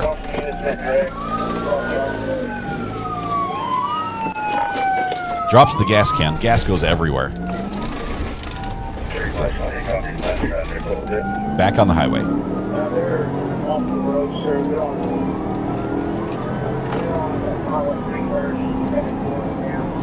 Charlie, you're thinking along the same lines as this guy. Just wait for it. This is going to happen.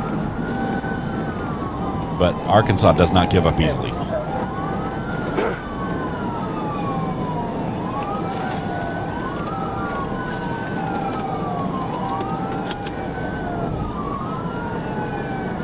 Cocomelon. I'm rooting for the four-wheeler. We're coming up to the new road. The new road.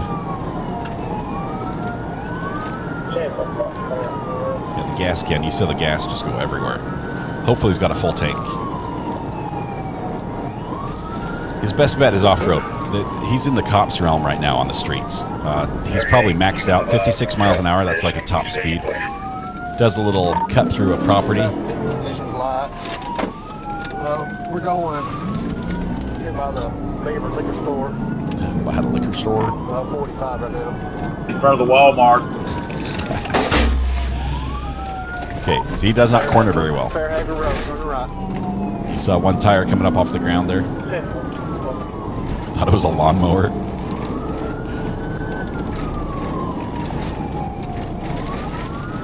Hang tight, V.A. Morris. The woods are in store for us. You're gonna love it. Are we going to address subject matter jurisdiction? He's going through the woods. He's going through the woods.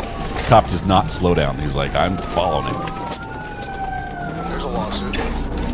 We're just headed through the forest. This is why you never buy a used cop car. There are small trees he's just running over here. You can hear him hit the car. J5, 10-4 Greg. Crazy, go ahead and start that way. We don't know where it's going to go yet.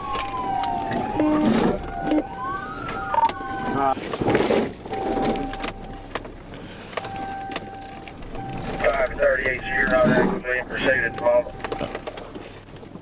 Negative. I've lost them now. Now he's got to try to figure out how to get the car out of the woods. If you will, contact Fairfield Bay and tell them we're over here by the Beaver store. They can probably pick them up pretty soon. 10-4, I've messaged Van Buren County and trying to get a hold of their county through our A1 and they're not responding. It's easy to get in the woods. It's harder to get out of the woods. Stand by, I'm going to give them a phone call. So this was on the 9th. So the date's on the top. I said it was 2 weeks ago. It's a little bit more than that. It's about a month ago. And that's it. Units. I'm not sure what's smoking there. His engine, maybe? Is that dust?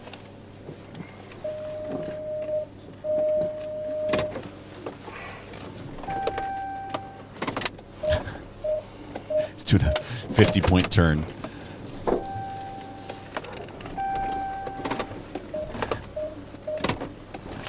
That beep, beep, beep means there's a tree right behind his car.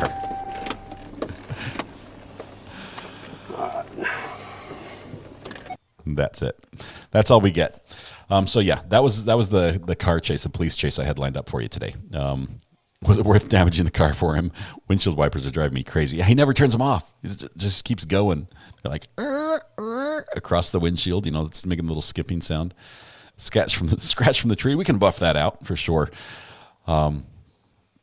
Yeah, a little lighthearted break as we're waiting for more information on this Idaho murder case. But looks like Florida. That's Arkansas, and man, Grand Theft Arkansas. That's the new one they should come out with. You don't run from the cops in Grand Theft Arkansas. Let's see. Flight PC-12 left Scranton's top flight that's tracked on Flight Radar 12, says David. Let me take a look at PC-12.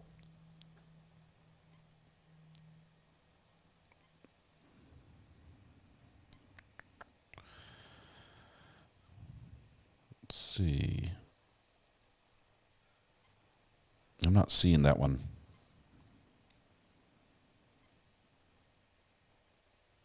Is there another number? Did something drop? Because I've got a lot of PC-12s with additional numbers after that, David. Okay, Catlaw, you're back. Hopefully you didn't miss the car chase. It was good fun. Little four-wheeler action. I think he got away. Although he's down one gas can. Okay. I drive my RTV on the road all the time. No problem. Yeah, they don't like you on the highway in Arkansas, apparently.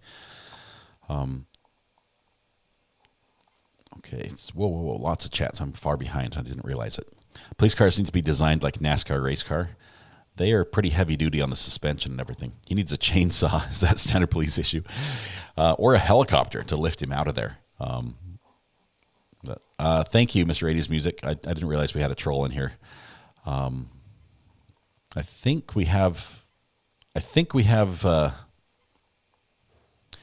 try exclamation. I think tag, this might be for you. Try exclamation point squeeze. Or no, it's not exclamation point. Never mind. It's not a chat. It's a emoji. I think we have a new emoji today. For if there's a troll in chat, just like a simple one. Kind of like World's Dumbest Criminals. Right. The father also lived in Vegas and raised in Brooklyn, says Sherry. No crime living in Vegas. I mean, I wouldn't do it myself, but a PC-12 can carry 8 to 10 passengers, including pilot. Is there any other identifying information on the plane? Where is it located right now? Hey, username. Thank you very much. I'll keep an eye on Coco. Let's see. Coco Melon says, I'm your Patreon. I don't have a Patreon. So I don't know. But Coco Melon, dial it back. Let's have fun in here. We can have a great time without attacking anybody. Everyone can just take a breath. We'll be all right. Let's see. All right, I'll keep an eye on it. Usually we don't have too many problems. So north of Columbus. All right, we need live track the plane. I agree. Let me see if we can pull this up. I don't have another. I loaned out last night. I told you I had a meeting last night. I had to set up a conference meeting for an event. And as part of that, I loaned out the cable that allows me to get my other iPad up on the screen and bring it up. And they have not returned it yet, which I'm very aware of at this point, because that would be the one I would pull it up on and be able to share the flight radar, and we could pull it up very easily from an iPad. But I can do it on this one, I think. I'm not sure if this one can do flight radar. This is my old iPad, so. Let's see if it works.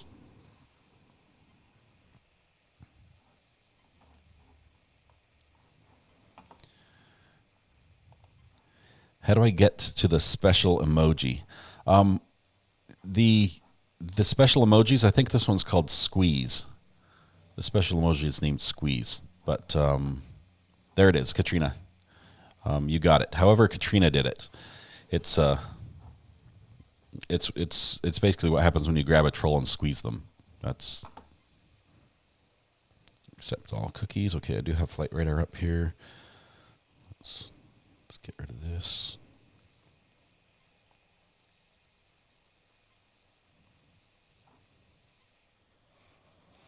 Okay, let's see if we can bring flight radar up and do a quick little search. This iPad's not as fast as I'd like it to be, but box 2 is going to be 6.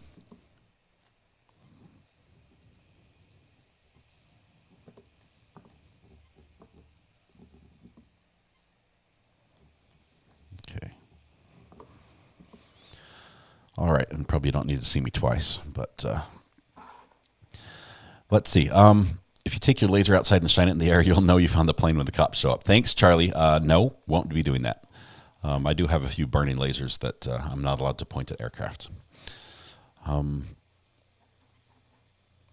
Okay, so just looking here, where do I need to go on the chat? I won't be interested in flight radar unless Elron's on it and this plane's pilot is DB Cooper.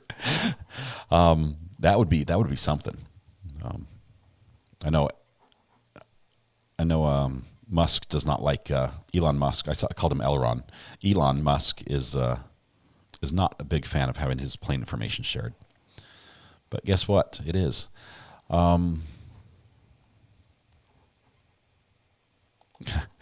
Mr. Upper Torso says, I'm still laughing at the Patreon thing, like catching herd on a donation versus pledge. Yeah, I don't do Patreon. I'm sorry, you're not my Patreon because I don't do that. And if you were a subscriber, I would see that on this screen, or if you were a member of the channel. Now you can choke a troll, MB. Yes, you've got the emoji. I made that just for you. It didn't turn out as good as I'd hoped, but it's 48 pixel by 48 pixels. But we'll do that here. Where are we looking? I'm getting sidetracked. As far as all these planes, there's so many shiny things in the air. I don't know where to look first, and this iPad is struggling to keep up. There was something over Columbus. Where's Columbus? Ohio. Where are we at?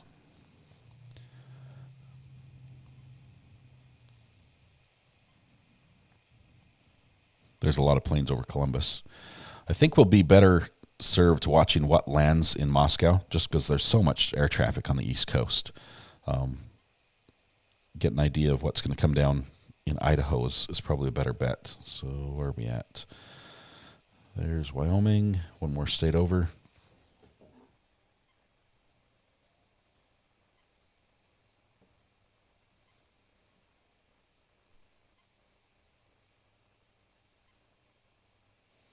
Okay, so Moscow's right here.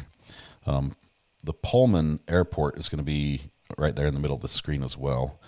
So we have, there's a PC-12.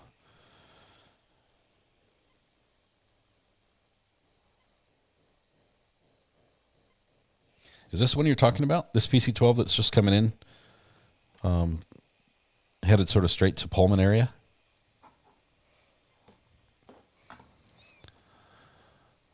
A bit on the phone. Do we have trolls? I think they took care of it. I have not done anything yet on my side, so if you need me to do any more, let me know.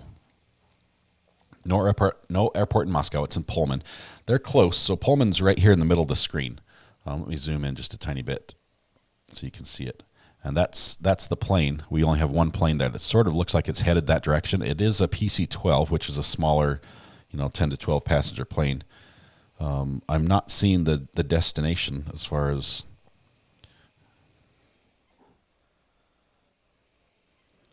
I get some fun ads. That's awesome.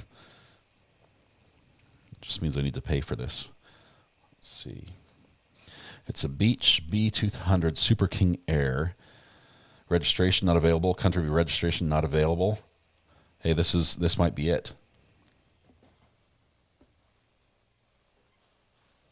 So the image there on the screen is just it's like a source image. It's not an actual picture of that plane. But there's a chance this is it. Is there still a troll in chat? Says Wombat Mommy. Who is it? We'll fix it. He's coming to my state, says the username. Look at the top right-hand screen of the FL24 screen. I'm seeing that. I'm seeing that plane. I've got the icon on it. Let me see where it came from. Let's watch the whole flight path. That one stopped in Kalispell. I mean, it's possible they would have to fuel, but from Columbia Falls. Okay, so you're thinking that maybe it stopped over there? I don't know. And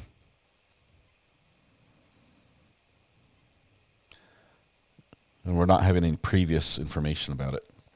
We'll keep an eye on it here, see if it lands. That'll be interesting. If there's somebody on the ground on a YouTube channel that's watching the Pullman airport, that would be fascinating to see it come in. But let's see. They might prefer Lewiston, due south of Moscow, and Lewiston's in Idaho, rather than flying him into evil Washington. Yeah, because then they have to extradite him from Washington. You know, I don't know what they're going to do. I think it's going to be pretty smooth.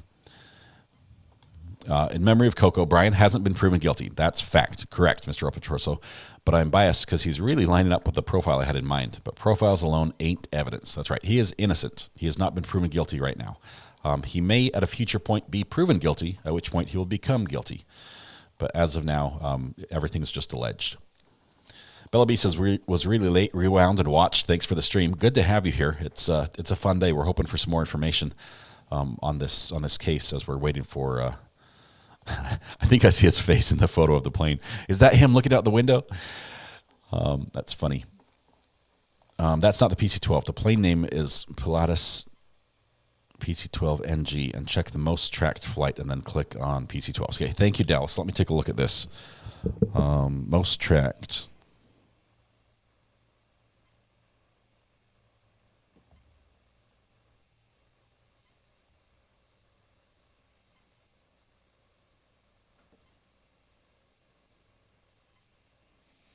I'm not sure where I'm at. Where's most tracked? Dallas, I need your professional help.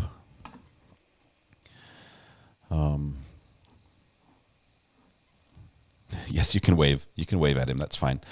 I hear it in my head when I write. So my bad. Just imagine Professor Quill yelling a troll in the dungeon, but in chat. I don't know if Coco Melon was booted. They might have left. It's north of Dayton, Ohio. This map is so slow. Let me see if I can bring this up on a different computer. It's just this iPad is like the first generation iPad, and it does not like playing well. Random question: have you seen the movie Law Abiding Citizen? I rewatched it last night and I remembered how good it was. I have not seen it. We're trying to still play nicely. We had a little bit of a kerfuffle in chat, but I think it got sorted out. Law and Copyright Channel supposedly has a reporter on the ground at local airport, but then again, there's probably a reporter at all airports stalking anything incoming. Yes, and I think there's a YouTuber as well. If somebody has the link, there's somebody who said that there was a YouTuber who's live streaming at the airport as well. Let's see. Save me, Scott. I'm a patron. I don't have patrons. I'm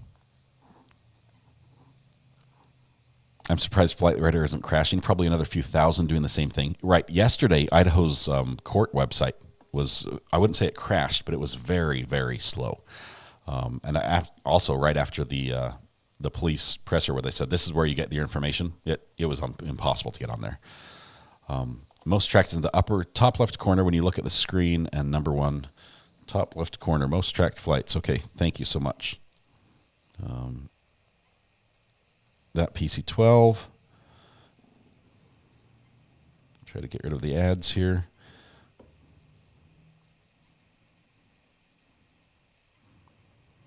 I should just pay for the app, huh?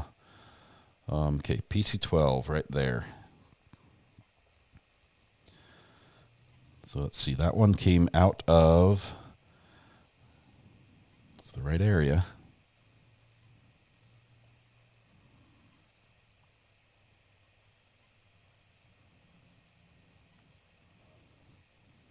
So just out of Scranton, which is right. It's flying the right direction. What are the odds? I mean, who else is going to fly from Scranton to Moscow today?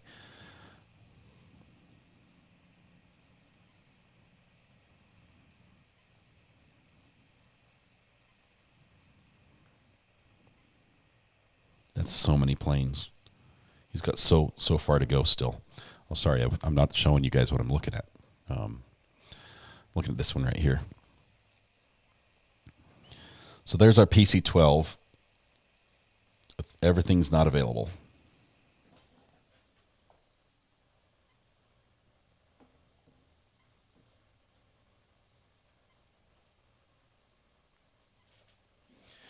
Left Pennsylvania, left Scranton. We're following it here as it's headed over. How can we tell where it's going? I mean, on my screen, I have to zoom out so bad it doesn't work.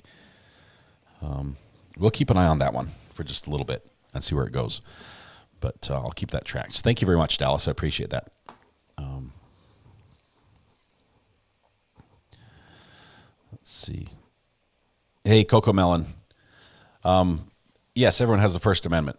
But guess what? We also have to be civil because that's just the rules around here. So if there's somebody that ticked you off, if you can get past it and just move on, that's great. I'd love to have you still be here. I'd love to have your input. I do keep this as a pretty open channel, and all that. But also we're just respectful to people. So as long as you can play by those rules, I'd love to have you stay. Okay.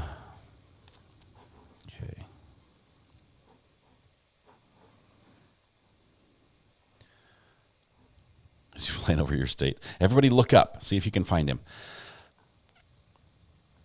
Nancy, there's just some commenters sometimes that sort of get personal in their attacks or get really aggressive. And, if you have a strong opinion, there's some times that there's some strong opinions. Sometimes some 4-letter words get dropped in here. So some mild ones. We just try to keep this family friendly. We're not trying to make this like a very nice, safe space for everyone to just enjoy their feelings and feel good. We talk about some hard things, we do, and some things we disagree on, but we do want people to be respectful to each other. I'm trying to find out the tweet and the handle who tweeted it. They have paid access because I could see that plane belongs to PA Police. I'll let you know if true once I find it. Thank you, Dallas. I appreciate that. I might just go ahead and buy access as well, especially if we're going to use this. Let's see. Hey, there's a 14-day free trial.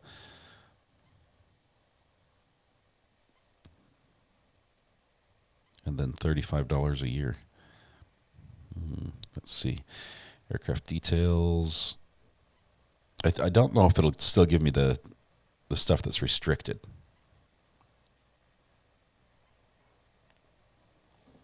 We'll take a look at that.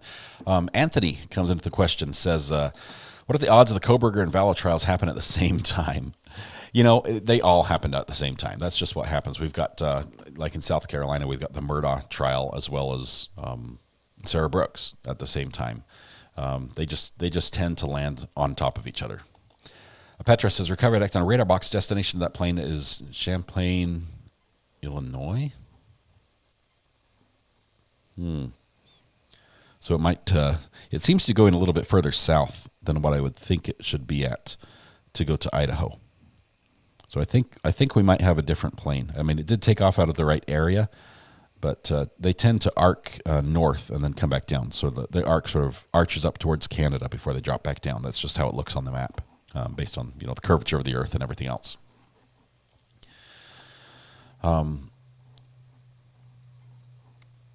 Let's see. Yeah, you find a troll because they say naughty things and they're rude. That's how you know what to look for. Yep, that's it. We don't get many trolls here. It's a pretty friendly community.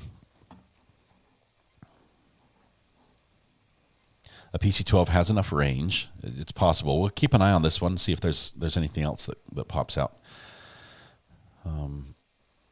It's awesome to have an internet space that's so positive. There's one on Reddit that's for real on Reddit. That's really positive too because of the great moderation. It takes a ton of work, and we have some great mods who really they understand what I'd like, and they're pretty good. They're not heavy with the band hammer, and they give people warnings and stuff. But at the same time, if there's a problem, they take care of it. And to my mods, my hat's off to you. It's always off. I rarely wear a hat, but if I did, I would take it off for you. Michelle says, I've had opposing opinions. We can disagree without being disagreeable. I do appreciate views that sometimes aren't mine. They're enlightening, and sometimes I'll come around. 100%. I have changed my mind many times because of insightful comments from people in chat. Kevin says, I feed data to FL24. I have full access. So you might have some inside scoop on that. If you do see something that we can pull up here, let us know, Kevin. Thank you very much.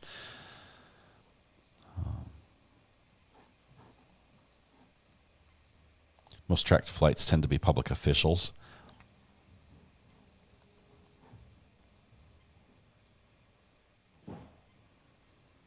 Okay.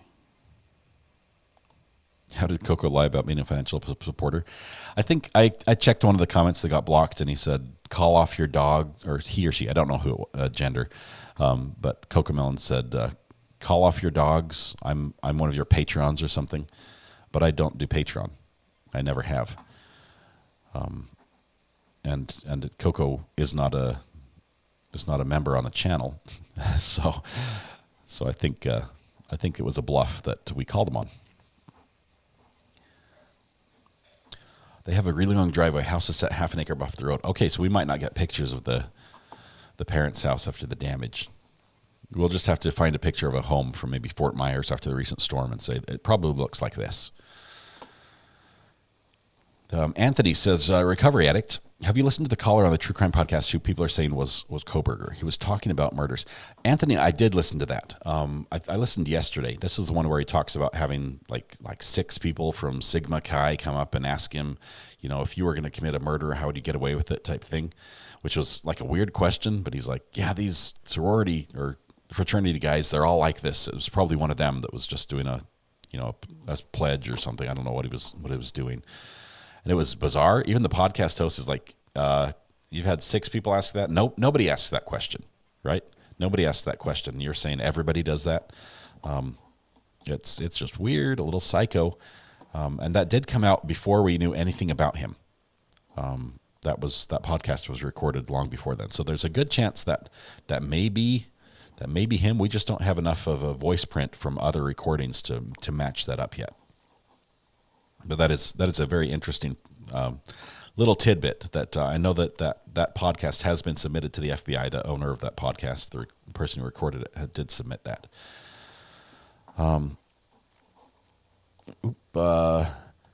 Jado, thank you for joining the gallery. I appreciate you supporting the channel. Wonderful. Glad to have you here, by the way. Hope you enjoy it and come back often. We do this every day, by the way. Every weekday we do a live stream at 9 a.m. Eastern Time. And on days where we have actual information, things that are happening, sometimes we'll go do 8 hours of live stream. You don't have to stay for the whole thing. You don't have to. You can come and go as needed. But we do love it if you can stop in and say hi at least for a little bit. What are the chances of him being innocent? I'd probably say less than 50-50 based on the confidence that the police in Idaho have presented. All we know, since they haven't released that document yet, that probable cause affidavit, the reason why they say we can arrest this guy, all we know is that Idaho was confident enough that their police came out and said it was him. He did the murders. And so if it wasn't him, he's got one heck of a lawsuit. Where's somebody's honking?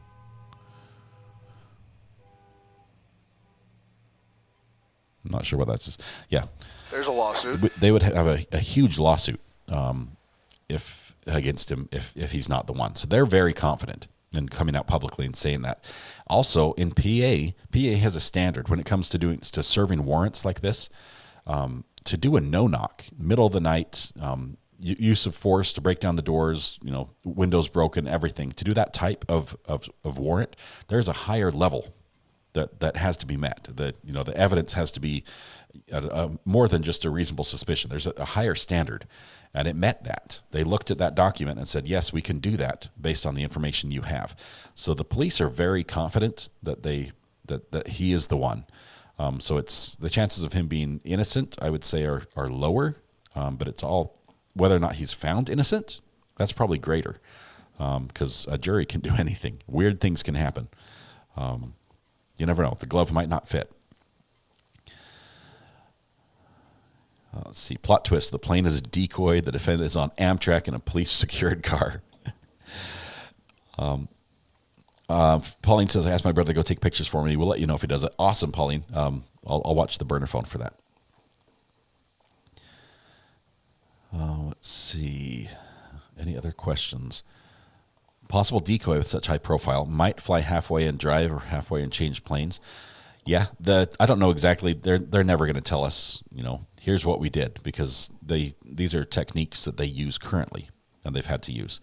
There's a reason they appear in the movies. It's because they're based on reality, and decoys are a thing. That's why in motorcades there are so many cars that look identical. The killer made a weird TikTok regarding the murders. I'm not sure if that's been verified on that one username. We think we found his account on Reddit. It's sort of linked to a survey he sent out, which was a little creepy, if you ask me. We think that's right, because a lot of that reporting tends to have been proven or at least verified in some ways. Fracture says, I love to put your stream on, crank the volume, and go about my business. Come back and look when I hear something I want to see. Makes my day go smooth and can still be productive. Well, Fractured, that's awesome. Thanks for having me on in the background. Appreciate that. That would be so scary. Your door busted down in the middle of the night. Yeah, and I'm not sure if it was tear gas, but good chance flashbangs were used. Keeping watch on this plane here to see where it's at. Still flying just south of Michigan, it looks like, unless I haven't updated. It was a no-knock warrant, Bernie. You're right. But it was no-knock, and then they kick the door down type thing. Use the ram.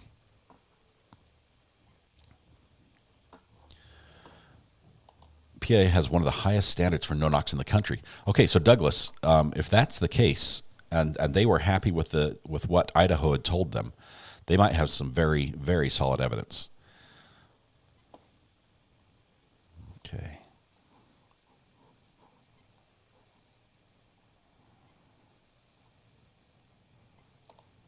Everyone's respectful, and I like that. You guys are a good bunch. You seriously are.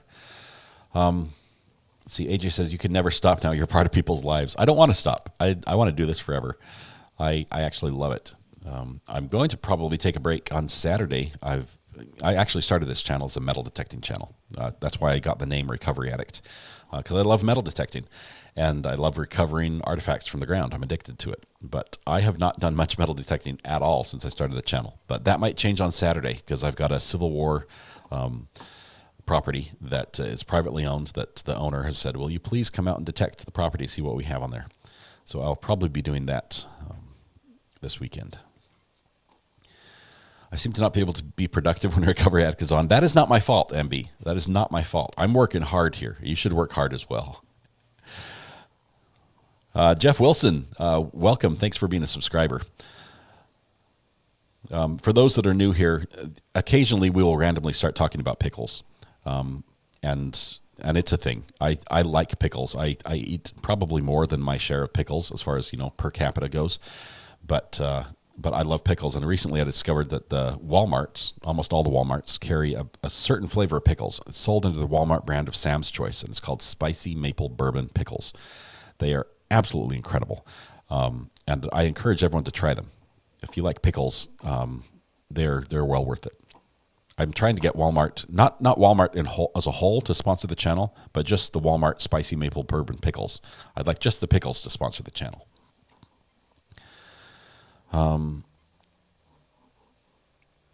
We have an unhealthy obsession with crime and pickles, but we're also family. We are, and it's a good group here. The plane's just crossing the Ohio-Indiana border. We're going to keep an eye on that. Let's see. I tried to listen and just get stuff done, and then things happen, and I'm pulled back in. I'm sorry, Kathy. I'll try not to sound so engaging. Jado says, I got my new PC built this Saturday. Have a friend coming in to build it, get it built this Saturday. Got all the parts here and ready. Can't wait. That's awesome. Jado, are you into into gaming, I'd love to hear what the specs are. I'm all Mac here at this desk, but I used to build PCs. I've built a couple myself. Just don't have any right now. Kevin says, I'm also a detectorist. That is awesome. What do you swing as far as a detector goes? I'm a Knox 800 is my current one. I also have an XP RX. I've got a Simplex Plus, and I've got two more, but my last one that I use is a Technetics Patriot. So I have 4, and then a few pinpointers. One for every occasion. The 5th one I have is a paperweight. It was sent to me for a test from the manufacturer, and it's not worth the box it was sent in. Fracture says, I have super bad anxiety and OCD. Having to sit watching the whole stream is bad for OCD. Your voice is very calming to listen to while working. Chat is awesome too. Makes break times good. Well, Fracture, thank you so much. I appreciate you finding the channel and sticking around here. Hope we can bring you some good content and make your day go a little better. Let's see. I have to check another Walmart. We got tons of snow. Maybe next week. Arkansas. This is the saddest news I've seen all day, that your Walmart does not carry the spicy maple bourbon pickles. I would protest. Write a letter to the Waltons and see if they can get that addressed. Amazon does have the pickles, but they charge a fortune for them. They're $3.84 on the shelf as I buy them, plus tax, And but if you try to buy them on Amazon, I think they're like $12 or $15 because they have to cover the shipping cost. Microsoft Flight Simulator, says Jado, this is a crazy game. It is as far as a game goes, it is the most real thing you can do. Not really a game, but in the same category. Fly with a virtual airline every night on Twitch. That is awesome. I'll have to check out your channel on Twitch and watch that. I do like watching some of those. Melissa just found my channel with a thumbs up. Thank you, Melissa. I'll give you a thumbs up as well. Thanks for finding it. If there's anything we could do for you, let us know. We're a pretty friendly group here, and appreciate you joining. Welcome to come back as often as you possibly can. One detector per limb. It must be for being here. I got a big ad of grocery store shelf lined with spicy bourbon pickles. I don't even like them, so they must know I'm here. It's we've got detectorists and detectives, very much so. A little while ago, I was cleaning and taking Christmas decorations down, doing good. Then, boom, Recovery Addict says something that gets my attention, and now I'm chatting. I plead the 5th.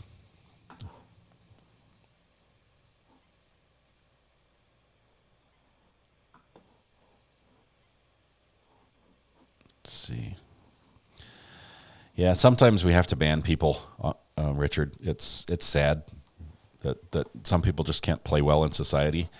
But it's for the greater good occasionally when we do that, which is sad because a lot of the people that we ban, honestly, if we could sit down in person. Are we going to address subject matter jurisdiction? Mr. Brooks, you're one of them.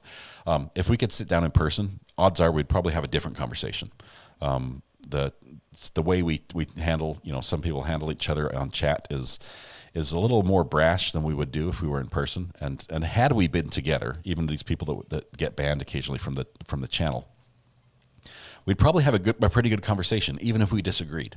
It would probably be insightful. It probably would be respectful, and that's what we want to have. I realize chat is hard to make that way. Chat is the worst possible place to have a political discussion, and sometimes that comes up. We try to limit that as much as possible. That's why we say pickles, not politics. But it's sad when somebody can't stay and participate, because I think we could learn from them if they were able to participate on a civil way. It's my fault. It's all my fault. I take the blame on that one. People trolling as ground control on Flight Simulator is one of the funniest things you'll ever see. Okay, now I will say that some people who play simulators, even there are people who play Grand Theft Auto and use it as a real life type simulator where they'll play a role, whether they're a police officer or something, and they'll act the part in the game. Even as far as they'll only run when it would be appropriate for their character to run in the game. They'll follow the laws and everything. They'll communicate as if they're an actual officer. They'll have dispatch and everything, and that's fun to watch. And yes, they get very, very frustrated when somebody comes in and is like, YOLO, and driving through the fields and stuff. It's really funny. Do thumbs up help your channel? Yes, it makes us all feel happy. And that is, my session has timed out. Guess what? Flight Radar 24 wants me to pay them. So we'll look at that. I could lose a farm in Georgia over this channel, says Carol.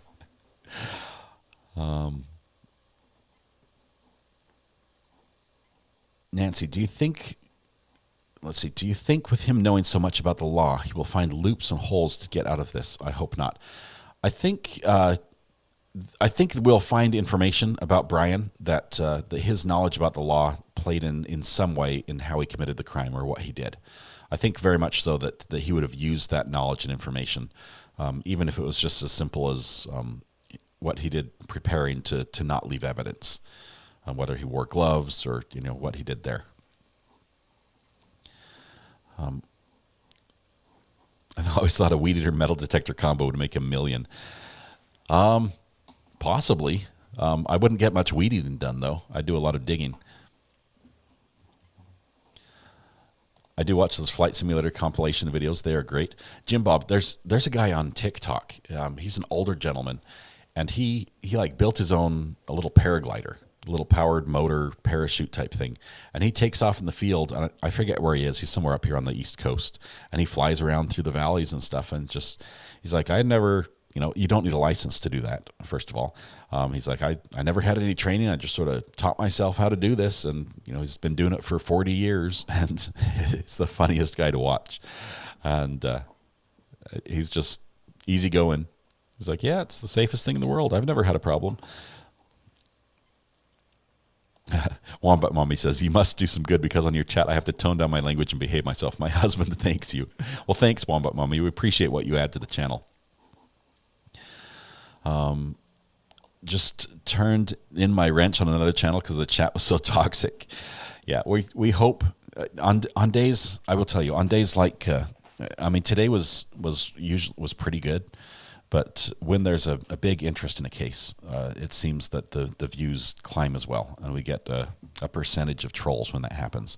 So I'm asking for your patience when that happens, because just know, use the little emoji, the little strangle emoji, and just know that this too will pass. That some of them we can reform, and they'll join, and they'll end up being our friends. But others we'll just have to say bye to and let them enjoy it somewhere else. They should make it a grin instead of a thumbs up. More people would push it. He isn't a law expert, just criminal behavior. That's what he did his study on. I don't know exactly what the major was that he was going for. It was something to do with criminal justice. He took psychology, not law classes. I thought it was law in WSU. It might be more on the psychology side. You might be correct. I may be wrong on that one completely. Thank you. MB says, I hear all the time how it's difficult to behave like adults who have civil conversations. So how are there so many of us who get along? Did we all just gravitate to this channel because we wanted it? We sort of willed it into its existence. Collectively, we were looking for a space where we could all, have fun. And so this became. Speaking of detectors, how your attempt at prototyping one for those of us with physical challenges? Michelle, I'm working on this. It's a slow process. It's going even slower than the coin for the channel for merch. But I do have an idea and a design. I might have to recruit some friends, and I do have some friends with some 3D printers to help me with some prototypes.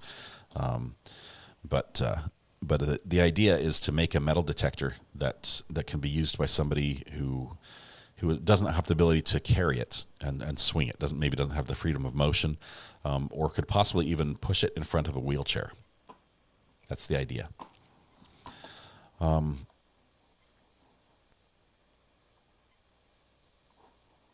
Let's see. I just skipped a bunch of chats here. I stand at the channel door guarding it, says Mr. 80s Music. You've done a great job guarding us from the cursey words, which occasionally pop up in some of the feeds we're watching. So thank you. Okay. I'm not sure what the justice part is, but it wasn't a law degree. I can see him aiming to be a professor at it or something. I don't think he wanted to be a lawyer. He just knew some law. Okay. Yeah, I now that you guys have mentioned that, I do think everything I've heard has pointed towards the psychology part of crime and not the law enforcement side. Although I think he applied for a job as like a security guard or something. Maybe that's where I was getting that idea. I was a moderator on another channel, and I rule with an iron fist. Got the nickname Mama Bear because of it. That's awesome. Doing a great job here, Kathy. I know you're not a mod. We might have to recruit you if things get out of control. We're pretty laid back. I don't think we have any iron fist mods. We're pretty relaxed. Let's see. NC Girl for Life just signed up as an addict. It's, admitting it's the first step. NC Girl, welcome. Glad you can subscribe to the channel. Thanks for being here. He was a security guard at an elementary school. It was some say high school, some say elementary school. I thought it was a joke saying he was a security guard at his elementary school.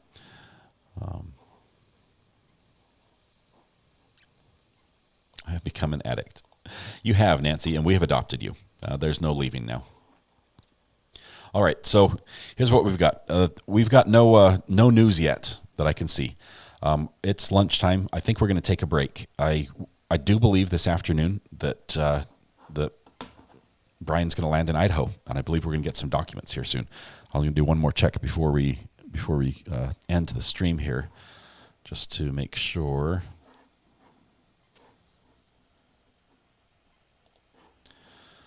On the portal to see if there's any more documents submitted for Brian. And nothing yet. So I will keep watching this and updating this on the iCourt portal. For those that want to see what it looks like. It's a little hard to see here. I'll take it anyway just to see. I'm going here to the iCourt portal. Let me back up. The search that you do, it looks like this. The web page looks like that. If you go to icourt.idaho.gov, and down here at the bottom where it says county and service, the county is going to be Latah, Latah, and you want to do a record search. So you select that from the drop down, and then you hit search, and it's going to bring up this page right here, where I type in his name, Koberger, Brian, and you have to say you're not a robot. And as long as it thinks you're not a robot, you can then go over here and say submit. That's going to bring up all the records in Idaho for all the courts that have his name attached to it. So here we have the infraction for not wearing his seatbelt. But that's the only one we have right now. So as soon as there's a new one, it's going to show up on this website. So that's if you guys want to watch that yourself, you might find it before I do. And then if you do, please reach out to me on the burner phone because we'll definitely want to watch that. Other than that, I think we're going to take a break, and it's time for pickles and sandwiches and all that good stuff. I think Recovery Act is hinting he wants to take a break for lunch soon. You deserve it. We'll be patient. I don't have the chat turned on. Sorry. Thank you, KKD. I will take a little bit of a break here. Hope to get to see something soon. Fun watching police chases with you. We'll have more. We love the police chases. We like to watch them live out of California. Usually it's from helicopter there. The dog one was, Why is the dog chewing on this guy? That one was fantastic to watch. And it had 3 different camera angles of that one. I did go together and I edited that one all together. If you haven't watched that, I think you were there with us, J-Kid. But I brought all the camera feeds together so we could see the different helicopter views because there were 3 news stations covering it and synced them all up in a video. And that was pretty fun. And that's the one I have the Freedom of Information Act request in with the California Highway Patrol. Do one more check of the FOIA request as well, just to see if anything's come in from Florida, which they've not even reached out to me at all. I'm about to call Governor DeSantis and say, look, I know you just got sworn in, but you really need to make this your first priority is to get this taken care of because my request's been in there for a long time. Let's see, the mouse pad. My mouse pad's been shipped. That's good news. Yep. Nothing from Idaho or nothing from California or Florida yet on the FOIA requests. Don't forget to show Ari some love on the way out and get the like button, a thumbs up. Hopefully we'll see you beautiful people later. Have a good afternoon. Roxanne, thank you very much. With that, I think we need to start the music right there. It's always good when I get the music on the first try. will I play it again sometime? The police chase, we might do that. There are so many new ones. When does he make a plea? The plea will be in I don't know, it's going to be a hearing, probably in court. I don't think he's going to plea from jail, but he should have an arraignment here soon, and that's when we're going to see that paperwork show up. Dismissed for lunch, free potatoes from the cannons. Greg says, returning. Welcome back. We're just wrapping up, Greg. We'll be back here in the afternoon, especially as soon as this goes live. As soon as we get that document available, we're going to go live and tear it apart and see what we can find from that. Been lurking a while, says Ann, watching Eagle's Nest Cam. That's a fun one. I like that as well. Lunchtime, hatch still in progress. That's cool. Hope we return when the plane lands. I hope the plane lands. We're waiting anxiously. There's a lawsuit. There's a lawsuit for sure. All right. Thank you very much, guys. Until I see you again, please hug everybody you love. Smile at somebody. Make their day just a little bit better. Please stay safe till we go live. If not, if the paperwork doesn't drop today, it'll be tomorrow morning at 9 a.m. that we're going to go live again. But I expect to see all of you this afternoon, and we expect to have some information about Brian and about the probable cause affidavit. Sita Jones comes in right at the last minute, admits in front of everybody that she's an addict. Thank you for becoming a subscriber. We sure appreciate you. You're welcome to the group. Don't have time for SMJ right now. I'm sorry. We'll get it some other day. Thanks a lot, guys. Have some lunch. We'll see you here in a little bit.